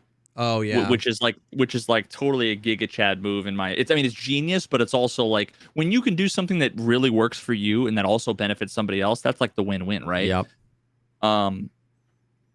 So what they do is for a select number of people on a list, like streamers had to like sign up for it or whatever. If you gift 2 subs, then you get like an in-game amount. It's just a cosmetic, but it's like, think about the thousands and the tens of thousands of dollars that have gone into, and I feel bad because people have come in because I have drops, but I don't think I'm not on that list. So then the number of people that have come in and gifted 2 subs is such, I'm like, oh fuck, like yikes. Yeah, you're like, I'm sorry, bro. Yeah, I'm like, I don't. But then again, nobody's gonna come in and be like, just here to get the fucking mount. Like, I don't, So at the same time, it's like, listen, like, what am I gonna say? Like, I'm not gonna put in giant bold letters like, don't do this, because you kind of probably should ask first. Yeah. But that's a whole other thing. That's funny. But dog, I just saw a movie that was recommended to me by Uneventful Gaming, who we were just talking about. Special Forces dude. That I never even heard of the movie. I think it was like a lower budget movie. I saw it on Amazon. I rented it, for like $6 called Artifice Girl. Okay. Did you see Ex Machina? No, but I've heard that's an amazing movie. You piece of shit. Of course I know. I've heard. Have you seen like Back to the Future? Yes, of course I have. Okay. Have you seen Star Wars Episode 4? My favorite are the first 3. I'm just kidding. Okay, well, I mean, okay, The Artifice Girl. I can't even. Is it like a sequel to Ex Machina? No, but it's one of those, like, if you like Ex Machina, okay, I think you'd love Artifice Girl. Now, the one thing that I will say that Uneventful recommended to me that I will follow, like, forward this recommendation on to you all. Apparently, like, don't watch the trailers, or like, because it's like misleading. It makes it look like it's like a thriller or like a mystery, but it's nothing like that. It's about AI. I like and that's all I'll say. It's about AI. All right. I don't know how much to even say, so I just won't say anything. Okay, I'll put it on the list. I'll watch them both. I'll watch Ex Machina and Artifice Girl. Watch Ex Machina first, because it's amazing. But both of those films, a theme of those films are, and you know what? I am gonna talk about one small element of Artifice Girl, because it's the perfect, like, introduction to this idea. It's like the perfect exposition about, like, here's what this movie's about. One of the women in the show talks about how at some point she had to, like, stand in front of Congress or whatever, or maybe it was someone historically, and basically argue that, like, kids deserve rights. Like, kids should have rights. Like, before it was like, kids don't have rights. Like, the parents have all the rights. And it was like, no, there are some things that, like, kids should have rights for. Yeah. And it's this whole idea of, like, at the time before this, it was just taken for granted. Like, yeah, kids don't have rights, right? But now it's like, it's an afterthought. Like, of course kids have rights. Yeah. Take that idea, take that concept, and apply it to artificial intelligence. At what point are we going to start to say? At what point does an artificial intelligence even approach maybe needing to have rights? Yeah. Maybe at some point in the future, if we don't blow ourselves up, right? Yeah. Technology is going to get to the point where we're going to start to have to ask the weird, crazy questions that to us seem crazy. Like, why should kids have rights? But whether or not an artificial intelligence deserves to be asked if it wants to continue to do what it does for us. Dang. Do you want to keep being asked random ass questions? Chat GPT 17. How do you feel right now? These are the kinds of things that are like, whoa, shit, Yeah. But I mean, yeah, there's some deep, interesting things, and I'm one of those people that I see consciousness as, I mean, not even the people who are experts in this really understand it. Yeah. To the extent that you would need to actually have, like, full-on conversations about these things. But, like, ultimately, at the end of the day, I see consciousness as the electricity in your brain as it works together with the wetware, the hardware of your brain. So another way of putting it, and actually this kind of touches on the fucking game I played, Soma. Oh, okay. If you could take atom for atom, proton, neutron, and copy paste the brain into another brain with the same electronic state and everything, I don't see a reason why that wouldn't be essentially a conscious being that would ostensibly have your memories and all of those things, right? Like, it would be a separate conscious being. Yeah. But so what we're talking about is not something, it's all the same chemical elements that we make anything else out of. It's the same carbon, fucking, protons, neutrons, electrons, all of those things. I see no reason why we couldn't, with sufficiently future technology, make something that had a consciousness. I don't think that there's, we're getting like philosophical here, but like magical spirit, soul. Yeah. If you're one of those people, that's fine. We don't have to have like one of those debates. No, yeah, of course. Whether it's you or whether it's like the viewer, the listener, right? It's an interesting question for sure. But yeah, I don't see any reason why it couldn't be made artificially. Yeah. So then the question is, well, then what do they get? In terms of rights, in terms of, it's a really fascinating, interesting way of thinking about things. So yeah, Artifice Girl, you should watch, but you should also see Ex Machina if you haven't seen it. It's one of my favorite movies. Yeah. I need to watch both. I need some movies to watch, so I need to watch both. I love that kind of stuff. I love those kind of questions. So, and of course that also, God fucking jeez, all this overlap. That's like a huge part of No Man's Sky and the ARG. Oh, yeah. It's all about AI and what's reality and all this other stuff. So I love that stuff, man. Yeah. And then just blazing through a couple more of the bullet points. The last thing, a ton of people came in over the last week and basically just been saying like nice, kind things, encouragement and whatever for all the shit that I've been dealing with my grandmother and with health stuff. Yeah. So like a quick update on that. I have my surgery scheduled for mid-July. Okay. It's been like a decade in the making. Yeah.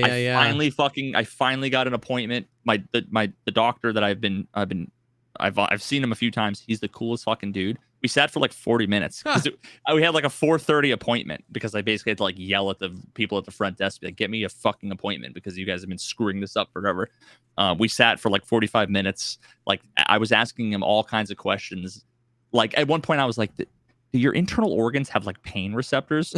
And he basically said like, obviously, I love how he had a caveat this was like, I wouldn't do this, but if he like opened you up and he could cut through like your intestine and you probably wouldn't feel it. Because your organs, they don't have pain. Like your muscles have lots of fucking pain receptors, but like your organs, that's why you like don't feel things in the same way, right? So I thought that was fascinating. But he walked me through like the surgery and all this other stuff. It's pretty wild. I watched a laparoscopic fucking you watched like a video of the one surgery. Yeah, because we also were geeking out about like the robotics because he literally has like these little finger pinchers thing, and he's like looking in like a computer terminal while he's doing this whole thing, and you just see he's got the camera view, dude, and it literally looks like, you know how like when you fillet a fucking chicken breast, it's what it looks like for like the top of your stomach. So what they're doing is they basically like the top of your stomach is like extra skin. Yeah, it's like extra shit. It's like they're like lopping off a piece, not even cutting it off, but just like almost like filleting it, and then it's so gnarly. They got these little pincer things, right? Mm-hmm.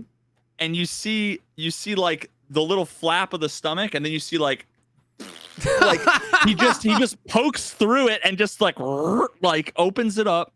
And then also they got these tiny little scissors that also like have like high temperature, they like cauterize, so you see them like cutting through like the fucking flaps of your stomach and whatever, and at the same time it's like smoking, but it's like there's no blood. It's just, it looks like you're cutting up a chicken breast. But what he does is he basically opens up like the flap, pokes a hole in it, and then like takes your like part of your stomach and esophagus and puts it through itself. Like what it does is it mechanically adds pressure and like tension to where it's doing what like your esophagus and like the sphincter of your esophagus like should be doing, but isn't strong enough to do. And he basically said he's like 97% of my patients, they wake up, the moment they wake up, they never have acid reflux again for the rest of their life. That's so I'm crazy. like, fucking give it to me. And you never hear like doctors are never like, but he's like, I've done 1 million of these things. Really high success rate. He's like, you should be fine. You'll be in and out, blah, blah, blah. We get you in. I'm like, ASAP. He's like, all right. So middle of July, I'll probably be out of commission for a few days, but Yo. So I'm fucking excited about that. That's dope. I mean, it's disgusting, but it's dope that it's happening. Yeah, so if anybody wants to see what it looks like, if you Google Nissen fundoplication, Nissen, and then fundo, Fundo. Fundoplication. Plication, yeah. Check that out because it's really fascinating. That's what your boy's going to have done. And then yesterday, we've been waiting months to have this fucking meeting with like the elder attorney, like specialist Medicaid person. We had the meeting, and oh, nice. In a nutshell, my grandma's not going home. She's still at the hospital, which is a good thing because we don't want her to go home. Yeah. And I think we found a facility that's going to take her maybe within the next week. And we already have like the Medicaid application stuff going through, and the woman seems to be, she seems to be quite confident that the Medicaid stuff should go through, which means that my grandmother will get what she's goddamn due for 90 years of paying taxes and all this other shit. So now we've had 8 billion curveballs thrown to us. So at some point, I might find out tomorrow that like, oh, well, sorry, she's going to jail for, you know, like, I wouldn't surprise me how 20 fucking years crazy in prison. Yeah. So yeah, it's hard, especially when it's been through that many like curveballs to like get hope. Like, you know what I mean? But I do. That is good news. It's good that there's good news, and yeah. Hopefully, so we'll see. But the last like 72 hours has been like, that's brutal. That is brutal. That's really good to know, though. Yeah, a bunch of people, I mean, even came in my chat and was like, dude, I hope everything with Veritas' family works out. So that's brutal stuff, man. And like we said always, it's so like emotionally, mentally, and weirdly physically exhausting having to just wear that stuff on top of everything that you're doing. Every phone call is like, could be a 3-hour conversation. Every text message could be like really terrible news. And that's just like a hard, that's a hard place to live for, especially over the course of weeks. You know what I mean? So, dude, for the last like 5 years, I've been able to not answer the phone unless it's my wife or like my dad. Yeah. Because every phone call is a fucking, hey, this is Joe from the energy service. You want solar panels? Like, no, fuck off. Like, you know, Joel. But now it's like every phone number I get, I have to answer because I don't know. Yeah, no matter what. Be, yeah. Brutal. That is brutal. I'll cross my fingers. Yeah, I hope. That would be dope. There are some other interesting things that happened this week that I definitely want to get to. But before we do, I want to take a second and thank the second sponsor for this episode. And that is a new one coming in on the podcast, and that is Birddogs. Birddogs is an apparel company that makes you look good. Dude, everything about them seems to be hilarious too, by the way. I love when they I can tell this brand is going to be a new favorite brand. Just go to their website and I just refreshed it and it's a different picture. So I don't even I love their vibe already. Yeah. Oh, I just saw that too. Anyways, yeah. So Birddogs, they're an apparel company. They do a lot of like pants and shorts. They have stretch khaki shorts that are designed to fit slimmer through the thigh and the leg, giving you a truly sculpted look. Their shorts do the same thing. They have shorts, they have pants, they have joggers, they have some polo tees, and it's all about a really comfortable fit, feeling really good. And then a big thing with a lot of their, especially shorts as well, is like you can get a lot of them with built-in liners, like basically like built-in boxer briefs. And it's like all like, you can read about it on their website. It's actually really cool. And it's just like all supposed to be this like one package that's comfortable, that fits good, that is nice and comfortable. And you can get a bunch of their pants with or without the liners. They sell the liners separately. They fit way better than regular shorts that are made of stiff, restricting cotton. They're made out of a bunch of different like nylons and stuff to be super stretchy, super comfortable. They're called anti-stink sweat wicking fabric. So designed to wick sweat off of you and keep you cool all day long. And it's pretty cool. So like I said, new sponsor for this week. But their brand is just like super cool and super carefree and super fun. And like we said, they've got all sorts of shorts. Oh, and then they also have a whole line of swimwear as well, which makes a whole lot of sense going into the summer season. I know I'm going to be at the beach a ton this summer, so I'm super excited about that. And then sweatpants, joggers, khakis, really nice looking khakis, and then they've got actually pretty fresh line of polos as well. So Birddogs is the second sponsor. You can go to birddogs.com/pool and enter promo code POOL for a free Yeti style tumbler with your order. That's birddogs.com/pool for a free Yeti style tumbler. You won't want to take your bird dogs off, we promise. So thank you so much to Bird Dogs for sponsoring this episode.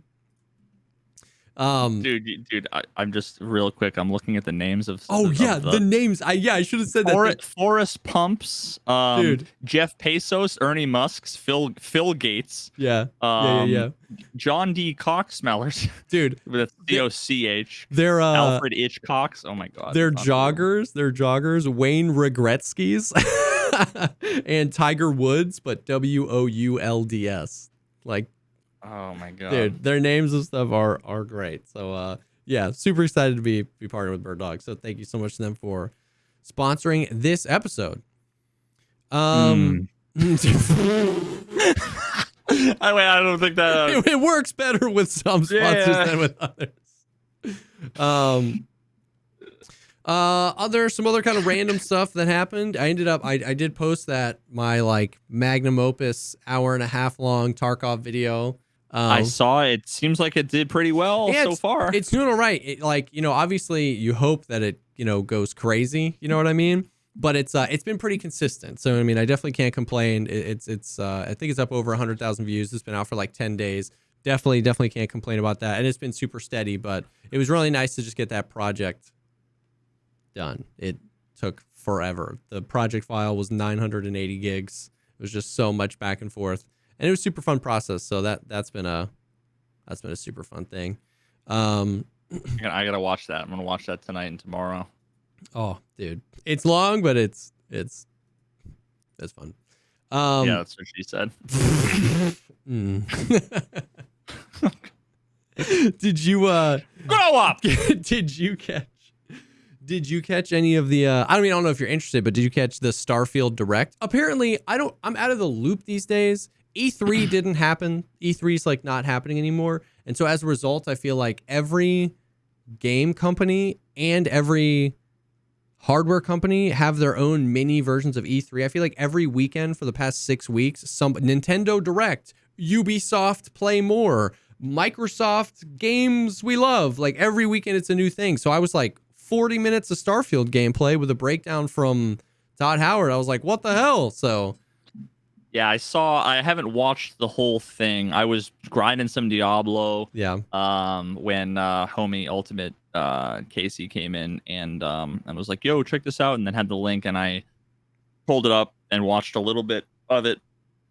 I had to close the YouTube video from my second monitor though, because any live YouTube thing, the chat was like going crazy, and I'm like, the video was paused.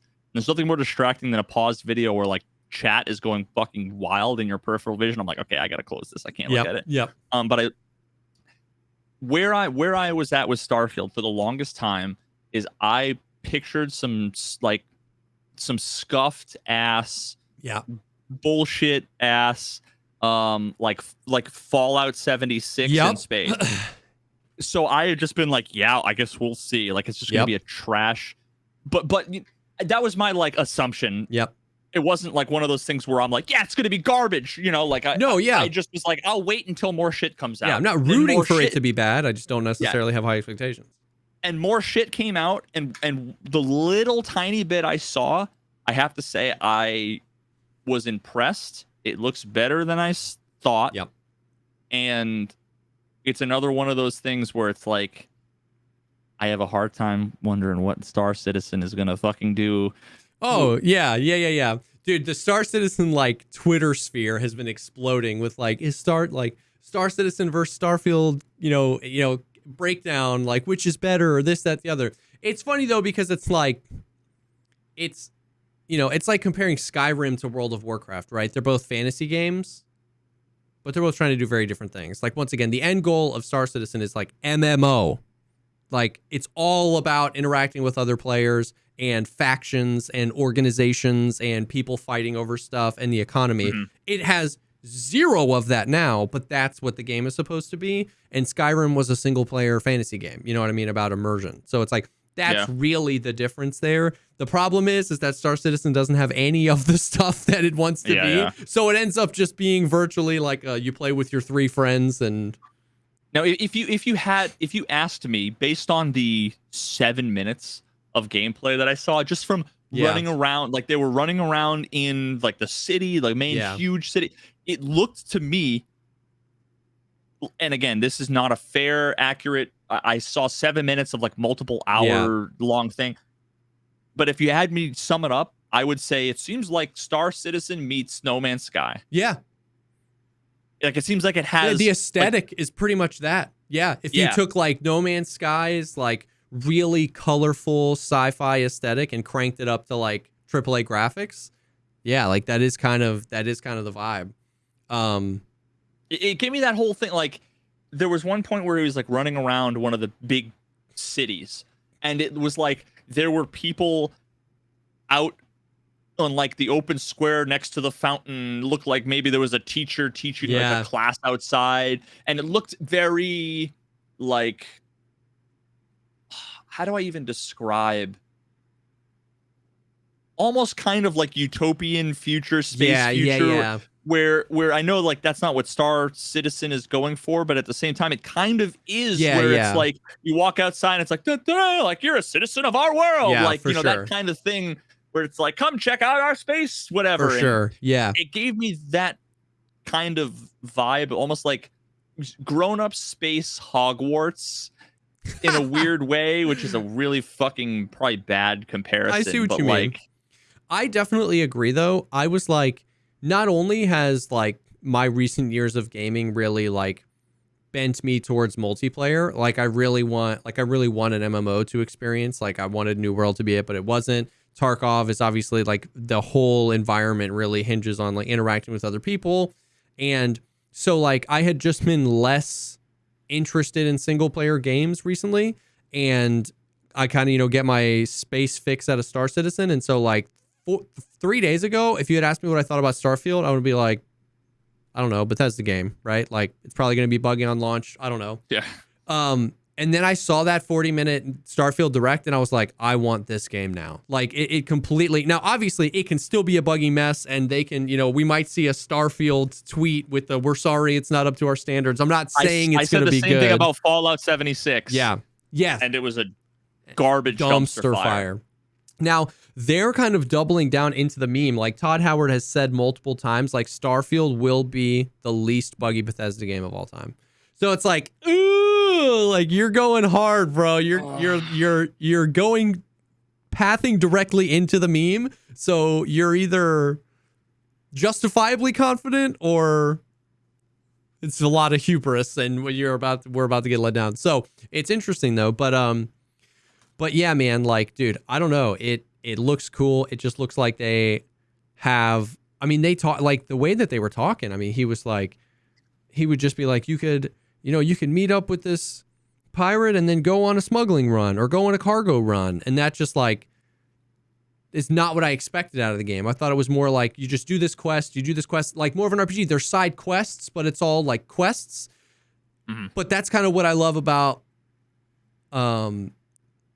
like Star Citizen, right? It's like, well, if I want money, if I need money to go do this thing, I want to buy the ship. In Star Citizen, I can go make money by cargo hauling. I can make money by mining. I can make money by salvaging. I can make money by doing bounty missions. So normally, like RPGs, single player RPGs are much more just like, go do this quest, go do this quest, go do this quest. Whereas MMOs are saying, I want to accomplish this goal and I can accomplish that any way I want.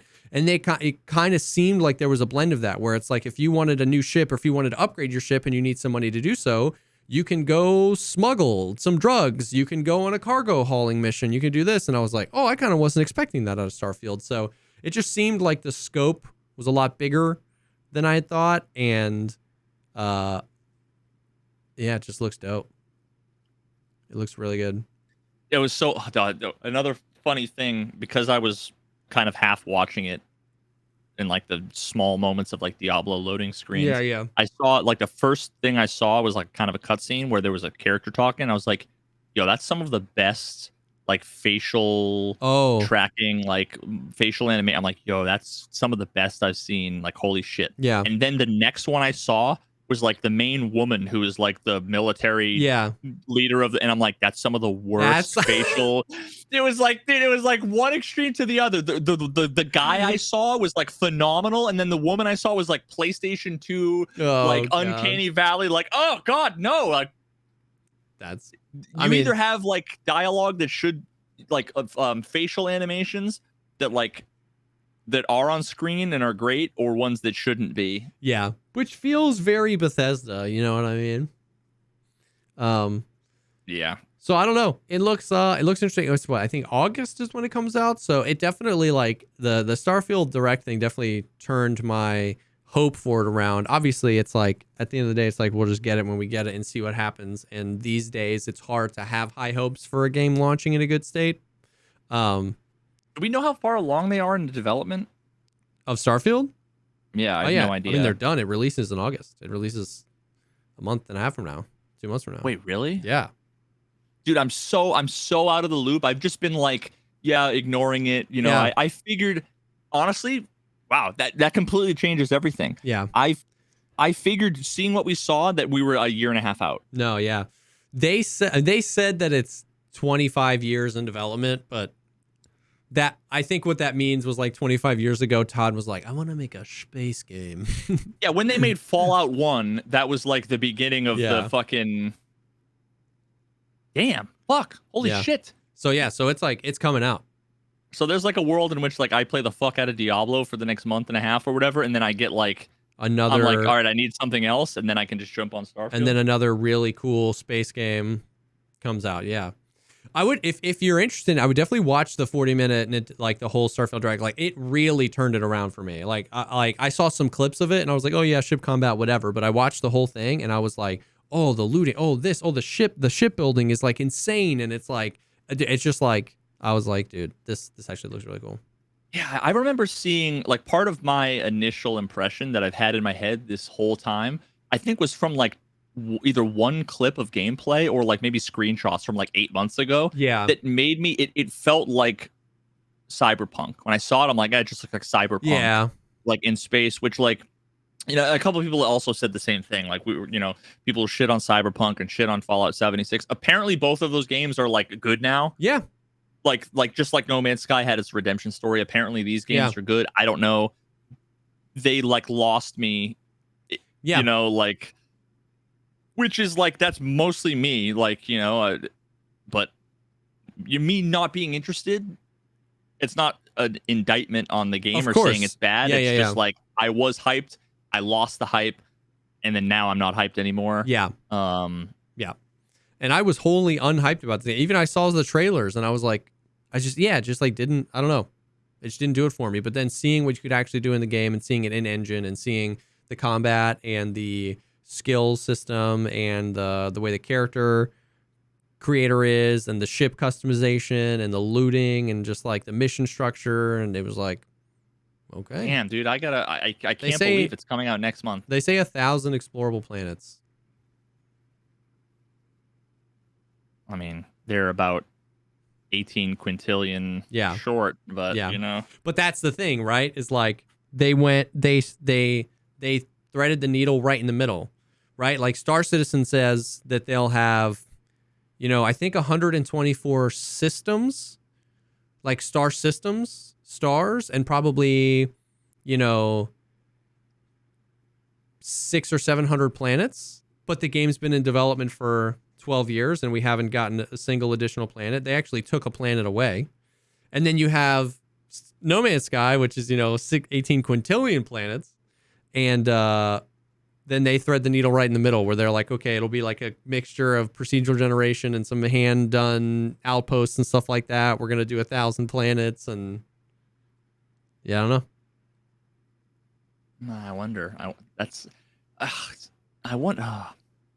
I almost feel like 1,000 is almost indistinguishable from 18 quintillion. Like, it's more than I'm ever gonna look at. Yeah. So the 62 planets that I go to, how different are they? Yeah. Is that's the question, meaningful? For sure. It's the meaningful number. God, every time I've recorded a whole bit on this for the No Man's Sky video because I finished the first 20 minutes. The first 20 minutes, I'm done. Nice. And it's the intro and layer 0 of like 7 layers.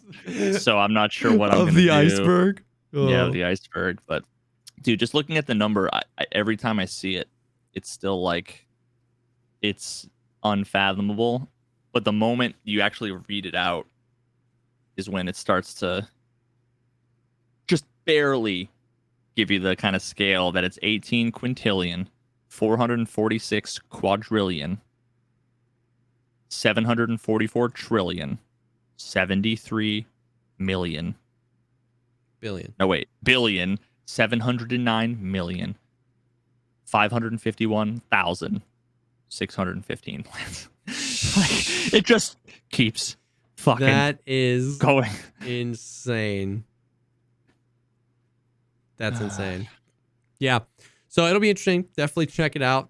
That is the question, though, is exactly like how different are the planets, but they go into that in the direct about how like you can scan a planet and you can upgrade the scanner on your ship, and scanning it reveals what its like resource densities are, and like you might want to go there to find some resources. So yeah, you might not go to many of them because there might be a I don't know, but it's cool. That's cool. I don't really know of any other games or gaming related things happening. New DMZ season came out, and they're like actually like they're like Omega supporting that mode, which has been kind of cool because that was like the Tarkov killer, right? Everyone's like, "Oh, do you think DMZ is gonna kill Tarkov?" And it's like, no. And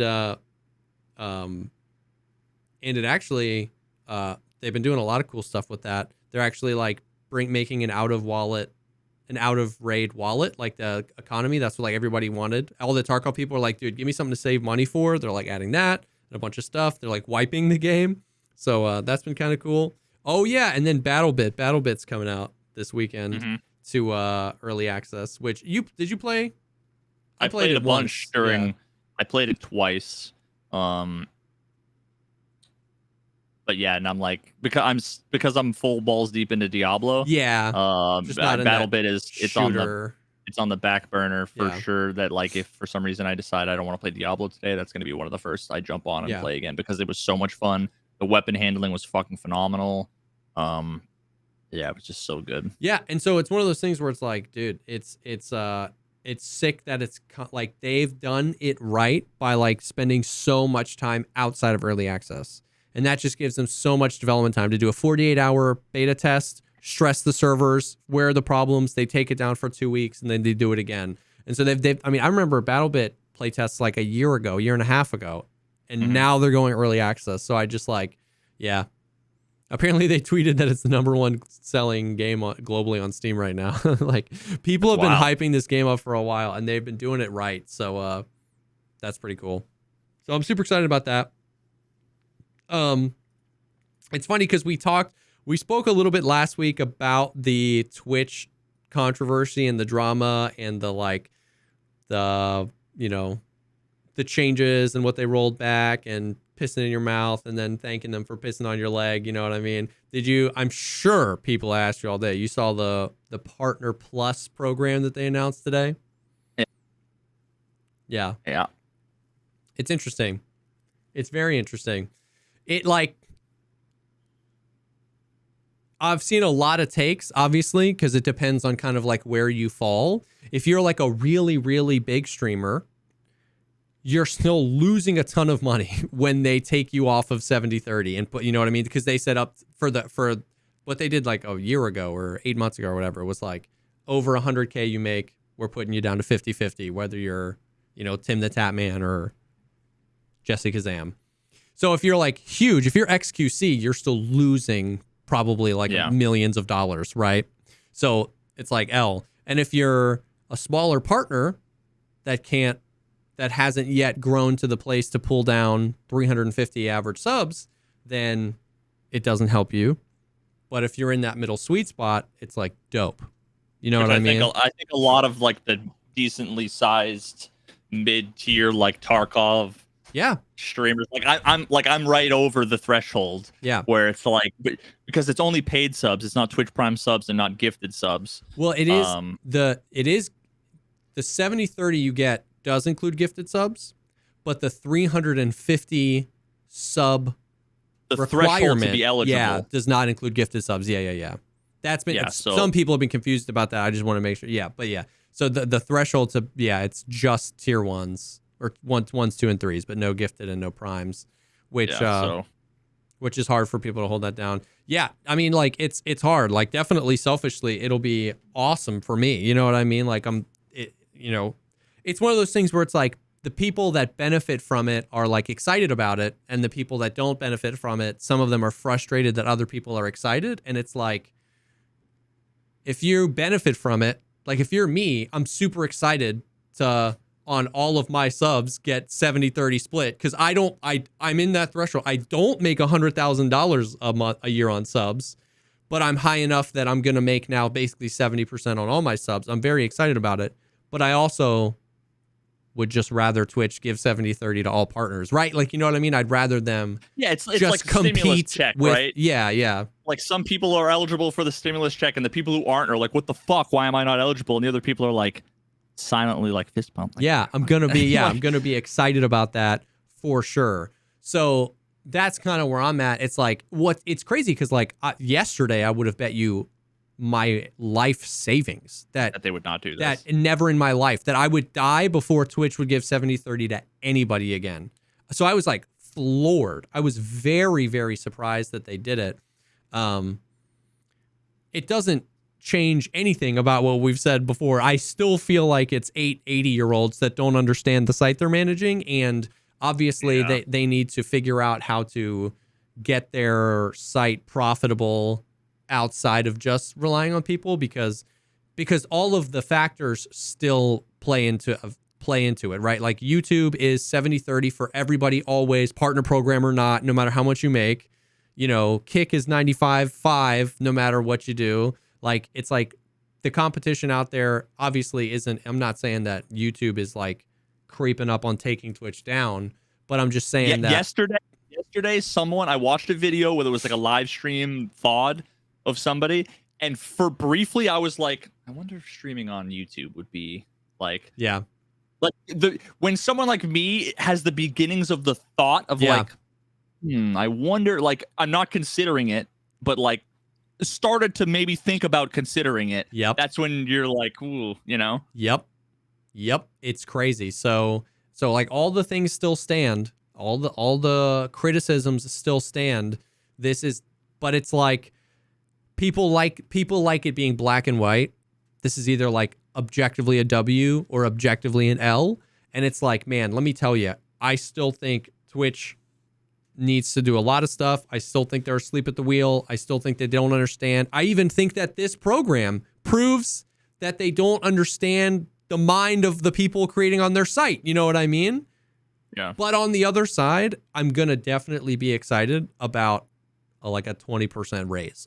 You know what I mean? On subs. Like, I'm not going to be mad about that. Did they remove the 70/30 split like for everyone? Because I had it. Yeah. And now I also am one of those people that, like, surprisingly enough, I actually don't fucking pay attention to money. Like, I look at my bank account almost never. Like, now that's a first world thing, right? Like, if you don't have to look at your bank account, that you don't have to, and that's like a good thing. You recognize how dope that is. Yeah. But at the same time, like, I'm not like money motivated really. Money's like a means to an end. So like, I honestly haven't even looked to see. I very rarely even see how many subs I have, let alone like check to see. So I don't even know, like, am I not getting the 70/30 split anymore? Did they cancel that for everybody? No, I think if you at any point had the 70/30 split, basically for the past year, you've been on that, where like your 70/30 falls off after you make 100K on subs. So like, okay, no, it says 70/30. I'm still on 70/30. But that's what I'm saying is, like, if you made $100,000 in a year on subs, if you made $100,000 by October on subs, in November you'd be on 50/50. Like, that's how everybody that is on the 70/30. I got if this was fucking 2021 or 2022. Yeah, but not the last year or two. I got partner, dude, right when they stopped doing that. Like, I got partner, and then I was like, dude, let me grind. Like, what are the numbers? People were like, and that's the other thing people don't realize about this, is that that's how it had always been. Like, in order to qualify for 70-30 split before they took it away, you needed to hold down 350 subs. So a lot of people are like, why would you make this arbitrary number? Like, this is so dumb. Like, that is how it always was. I'm not saying it's a good thing. I wish they would give it to all partners. I wish they would give it to everybody on the site. I really do. But you just needed to have like a contact and ask for it. And that is how it always was. You needed 350 subs. And then, so I got partner and I was like, what do I need? And they're like, this is what you need. And then I grinded it up, and then they were like, we're not doing that anymore. And I was like, oh, sick. So I've never had 70-30 anything. But yeah, if anybody that had it, you still have it for your first $100,000 in sub revenue. So yeah, interesting stuff. Very interesting. Just super surprising. I wonder how much that even comes out to, like, a difference. So let me look at that. And then it'd be like 2,300 subs a month. I mean, so that are not the difference primes. For like a mid-level, streamer of my size. The difference between a 50-50 and 70-30, you're talking $600-$700 a month, which is like a sick Beamer car payment, right? That's like half of probably the average mortgage payment. So it's not insignificant. It's not at all. Yeah. So yeah, it's interesting. So small W for some people, not for others, and it's complicated, and Twitch is weird, but it was definitely noteworthy, and it just kind of came out of left field today. So yeah. Now that I know I have the split already, I think it's a fucking bad idea. I think, yeah. Exactly. But yeah, that's the stuff. And dude, man, that's gotta be the 6th week in a row. I don't plan that. Like, I just like, I hit the outro. I'm like, I look at our notes. I say we've done everything. And I think like 6 weeks in a row, I'm like, all right, that's the stuff. And you say it. And as it was leaving my lips, I knew what was happening. I was like, why am I saying this? Fresh goes better. Mentos, Mentos. Fuck you. But that is the news. Thank you as always for hanging with us. We actually had some Tarkov news, and it's been nice dabbling in some other things, some other games, some other exciting things going on in the gamer sphere. So yeah, thank you guys for hanging with us. Well, and thank you for the love. Like we said, I think right before we started filming the episode, but so many people have come in and been like, dude, these episodes where you're talking about like other stuff that interests you or personal stuff or YouTube or other games have been some of my favorite episodes. Like, I know that might not be the masses, thought process, but the amount of people that come in and say that is like, oh, it is the masses. It's just the silent majority. Yeah. Who like it and keep watching. Yeah. Yeah. So it's been awesome. So thank you guys. Thank you for hanging with us, whether it's live or YouTube or on the podcast platforms. It's been great. So this will go live on Monday morning, like most other stuff. And we'll see what happens if Tarkov does anything this weekend. But thank you guys for hanging, and we'll definitely see y'all in the next one. Peace.